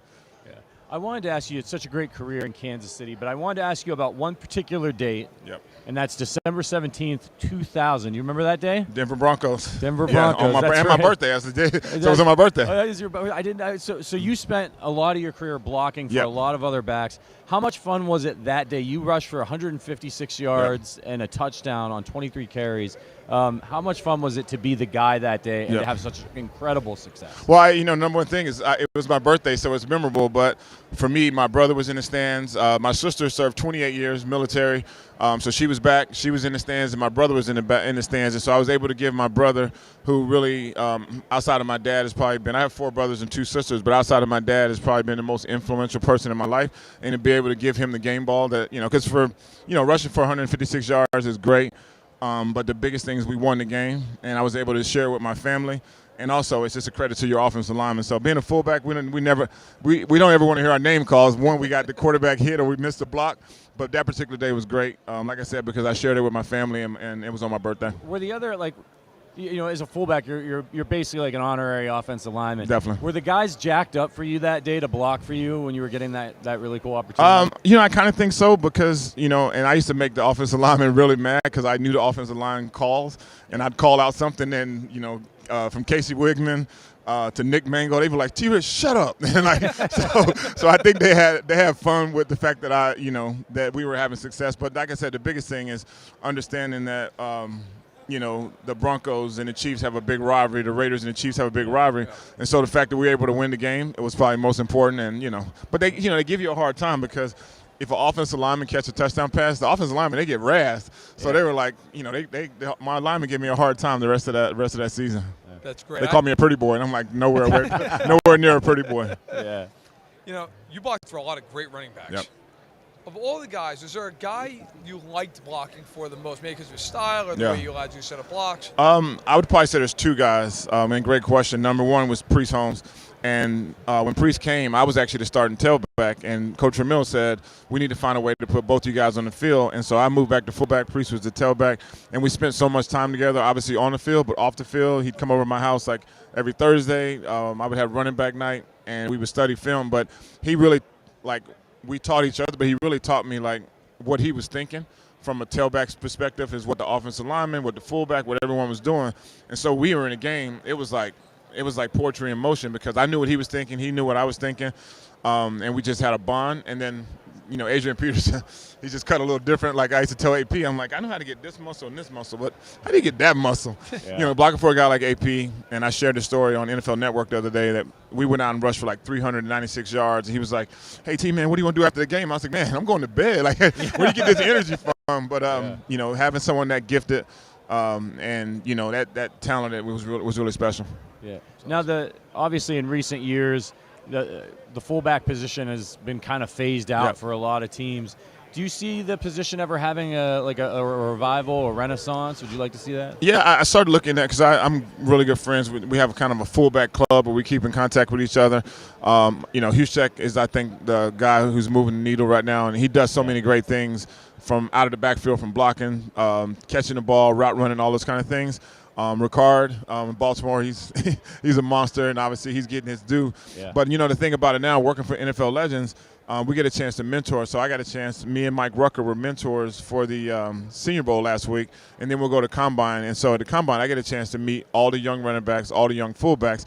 And one young man who I really took under my wing is Alec Ingold. So he started with the Raiders, and now he's with the Dolphins, and he's laying the wood. So there's a few guys out there that's still doing it, and I think teams are starting to understand. I mean, we're in a passing league, and the more points you score, the higher the ratings. And so I know where we're at in that regard. But I think teams start to understand that the running game is still important as well.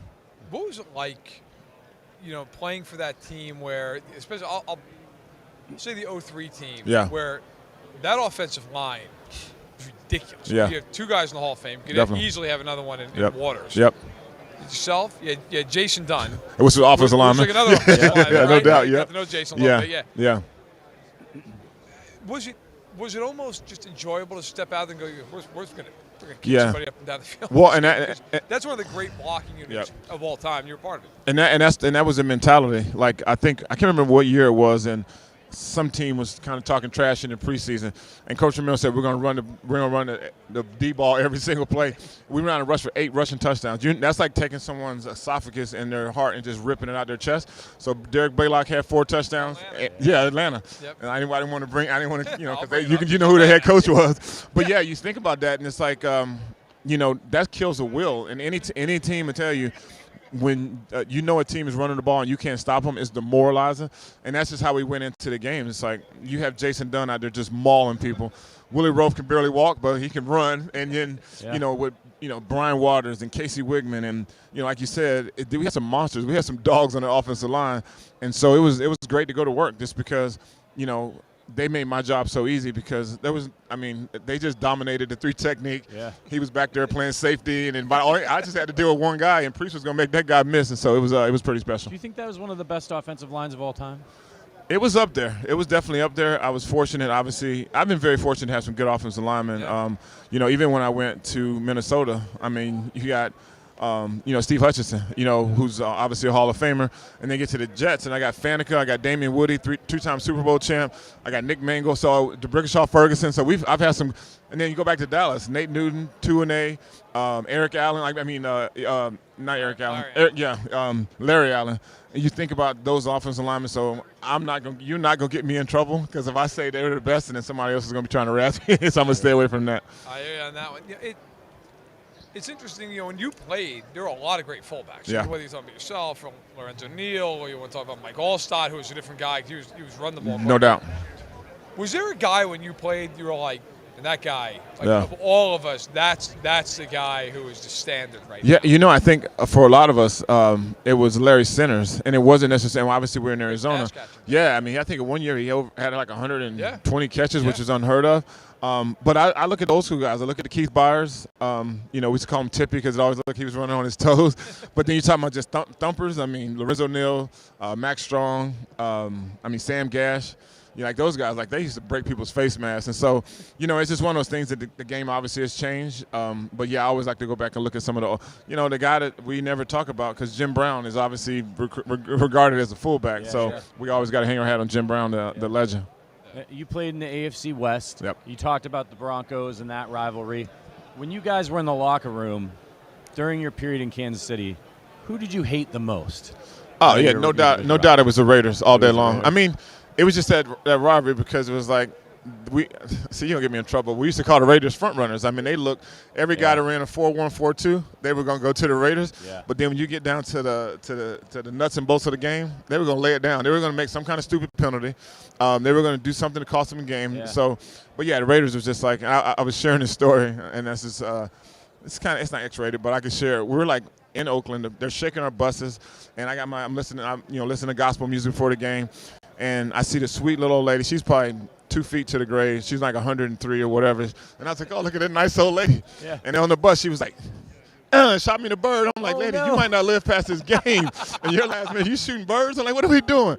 But that's the Raiders rivalry. That's the only place I ever feared if something broke out that I'd fear for my life. Because those fans are, that black hole was real. That was one of those things we better be a little careful because they might get you. Didn't Marty say that a lot, that just wait for the Raiders to screw it up? They were, yeah. We made Raider Week everywhere you went. Like you go in the cafeteria, it says Raider Week. In front of your locker, there's posters all over the place. You go to the urinal, there's Raider Week. Yeah. Raider Week, when Marty would just show the old films of the Chiefs Raiders and just the battles and guys getting their face masks ripped off and blood everywhere. Yeah. And we would get so hyped for that game. And I think I only lost. And sadly enough, we let Rich Gannon go to the Raiders. And that was the only time I think we've ever lost when Rich Gannon was with he's a dear friend of mine, but I didn't like to see him in that black and silver. Yeah. I got to ask you about Marty. He was a guy who was your coach for many years in Kansas City before he went on. And Gunther Cunningham took over, and he recently passed away. Yeah. What was he like? Unfortunately, both of them passed away. I know. God rest their soul. Yeah. What was it like having Marty as a head coach? Yeah. Running style of head coach. Certainly, you got your opportunities. Yeah. what kind of man was he, and do you have any stories that stick out in your mind about him? Yeah, Marty reminded me a lot of my dad, and he was of German descent. Obviously, we're talking about Special Olympics and having the World Games in Berlin, but it was one of those things like, the way my dad raised us, it was extremely strict. But as long as you did what you were supposed to do, there was no problems. And that was the thing I loved about Marty. There was no gray area. If he said, this is what I need you to do to make the team, special teams and short yards and fullback, short yards and goal line, I did it. And so he was the one who really gave me my opportunity. And it was a crowded backfield because the Chiefs had just drafted Donnell Bennett out of Miami in the second round. We had Greg Hill. We had Marcus Allen. Kimbo Andrews, Pro Bowler, who was my man. So we had a loaded backfield, and we kind of had to find our roles. And the fact that Marty kept everything on the table, he was one of, just the fact that he's not here no more. But I still had a piece of him because Brian Schottenheimer was my coordinator, his son, who I used to go watch play. And I'm like, you can't tell me what to do, Schotty. I'm older than you. But yeah, it was. I'm still really close to the family, and I miss Marty every day. Well, before you go, tell us a little bit more about Special Olympics, what's going on in Germany for folks at home who might not know. Yes, we're so excited. The World Games are back. We have athletes from 190 countries, and it's in Berlin. So I got to start working on my German again. At one time I was fluent, so I think I'm going to hire a German tutor and just get back to my roots. But I'm looking forward to it. And like I said, Special Olympics is all about inclusion, opportunity. And that's the thing. When I used to host the punt, pass, and kick in Special Olympics, initially, like, some of the guys would come out and they would be like, my teammates would be nervous because we do it right after practice. Yeah. And then about 10 minutes in, the kids are having a blast and the adults are having a blast. But then they see my teammates like just have so much fun out there and understand like it's all about inclusion and never try to judge someone, because I hate using the word disabilities. Sure. I'm going to focus on abilities, and so it's just amazing. And I think Special Olympics is near and dear to my heart, and I'm so excited to be here to talk about it today. Fantastic. Last question for you. Yes. Chiefs and Eagles, Super Bowl 57. Obviously, I know you're a little. They're both playing today. They're both playing, so I'm not into predictions because I'm a quiet Eagles fan. I can't say that loud because I might get chewed up by my chief. But I love the city of Philadelphia because it's hard nosed. It's kind of how I was raised. It's like there's no shortcuts. Not saying that it's like all peaches and roses in Kansas City. Yeah. So I'm pulling for the Chiefs, but either team wins, I'm gonna be pretty happy. So I'm not gonna do predictions. So then let's end it on this. Yeah. What would it have been like playing with Patrick Mahomes? I don't know if I'd touch the field because I can't play tight end and run a route. Yeah, that's true. They're running these RPOs. So it would have been an easy job. Yeah. Well, I wouldn't have made the roster. No, I don't know. It's it's amazing what a quarterback can do. I mean, you look at the Jets, and it's like that's the position that they're missing right now as a quarterback. Yep. And think about the number of AFC Championship games that they've been in since Patrick Mahomes. Yeah. And so it's something said to have a great quarterback, and I'm so happy for the Chiefs kingdom because having a young man who really took a 10-year deal to be able to make sure that all the other guys can get paid, and he'll get his money when he gets his money. But I'm so excited that to have Patrick Mahomes. So I will say this, and Patrick Mahomes will be the MVP. Okay. Yeah, so that's a prediction. Yeah. Great. Yeah, there you go. Thank you so much for stopping by. Thank you. Yeah. Thank you, guys. Really appreciate it. Thank you. Yeah, have a good one. Thank you. Yeah. All right, Tony Richardson, member of the Chiefs Hall of Fame and well-deserved. As we are wrapping up here on the stream. We've been Can you believe? Do you want to go for another hour? Let's go for another hour. We've been on since 9 a.m. We'll go for another hour at the bar. The bar's an entirely different story. Okay, let's not roll that out. Yeah. That was it. Hey, thanks a lot. Thanks so much, Appreciate Tony. You, Tony. I can't say enough. Just look up Tony's history of philanthropy, not just what he does with the Special Olympics. It's absolutely incredible.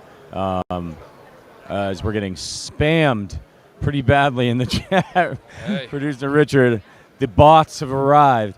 All right, so I'm gonna go ahead and throw out my prediction for this one. I haven't done it yet. I think the Chiefs are gonna win this one 30-20. Now I know Sterling said me going 10 points was generous, but I think it's going to be a little bit. I think it's going to be a little bit like that San Francisco Super Bowl where it's close for a while, and then the Chiefs kind of blow it open in the fourth quarter, end up winning by 10. And I'm with you. I just think that I think the Chiefs are going to be all over this Eagles offense on defense with Steve Spagnuolo. I think he's going to cook up enough to slow them down for long enough, just like he did to Joe Burrow and the Bengals. Bro, if it's like that 49ers game, I'm going to be in arrhythmia. Yeah. Okay. So, but I think it's going to be a good game. Yeah. I do. Yeah. I don't think it's going to be like some late score. I think it's going to be a good game. I think it'll be a game with 5 minutes left. Everybody's heart's going to be in their throats, and that's what the Super Bowl's about. Yeah. special shout out to all of you who have been watching us for the last 3 hours, from Deion Sanders to Tony Richardson. You guys have been awesome. Before we get out of here, just a couple pieces of business. Make sure you hit that like button if you're watching on YouTube. If you listen to the audio version of this podcast, make sure you head over to Apple Podcasts. Leave us a 5-star review over there. I believe we're going to be back tomorrow morning, for a little something with Tony Gonzalez. It's like a threat. Yeah. But yes, we will be. We got plenty going on. Yeah. Can't wait to be back. That'll be our last show from Radio Row. Yeah, that'll be it. And then it's on to the game. Last thing here, why don't you check out Caesars, our partner. If you're in Kansas, we've got a great offer. Caesars, just use the code ARROWFULL. It's a great way to support the podcast. That's ARROWFULL is the code. You get your first bet on Caesars up to $1,250. That's a minimum of a $10 wager required. You must register with eligible promo code. New customers only, 21 plus, and present in Kansas. If you have a gambling problem, call or text 1-800-522-4700 in Kansas. You can see the full terms at Caesars.com/sportsbook and casino, or in the description below. Our longest podcast since maybe the live show for the Chargers game. Yes. Yeah. Yeah, I don't think there's any question. Yeah. It was a good one, a lot of fun. Legends, Hall of Famers coming through. Thank you to all of our guests for today. Thank you to producer Richard, producer Hunter, producer Sean, everybody who helped us out make this happen on Radio Row. Make sure you check us out tomorrow morning at the Arrowhead Addict YouTube channel for more from Radio Row. Until then, for Sterling Holmes, for Matt Verderame, my name is Patrick Allen. We're going to the bar, but until later, go Chiefs.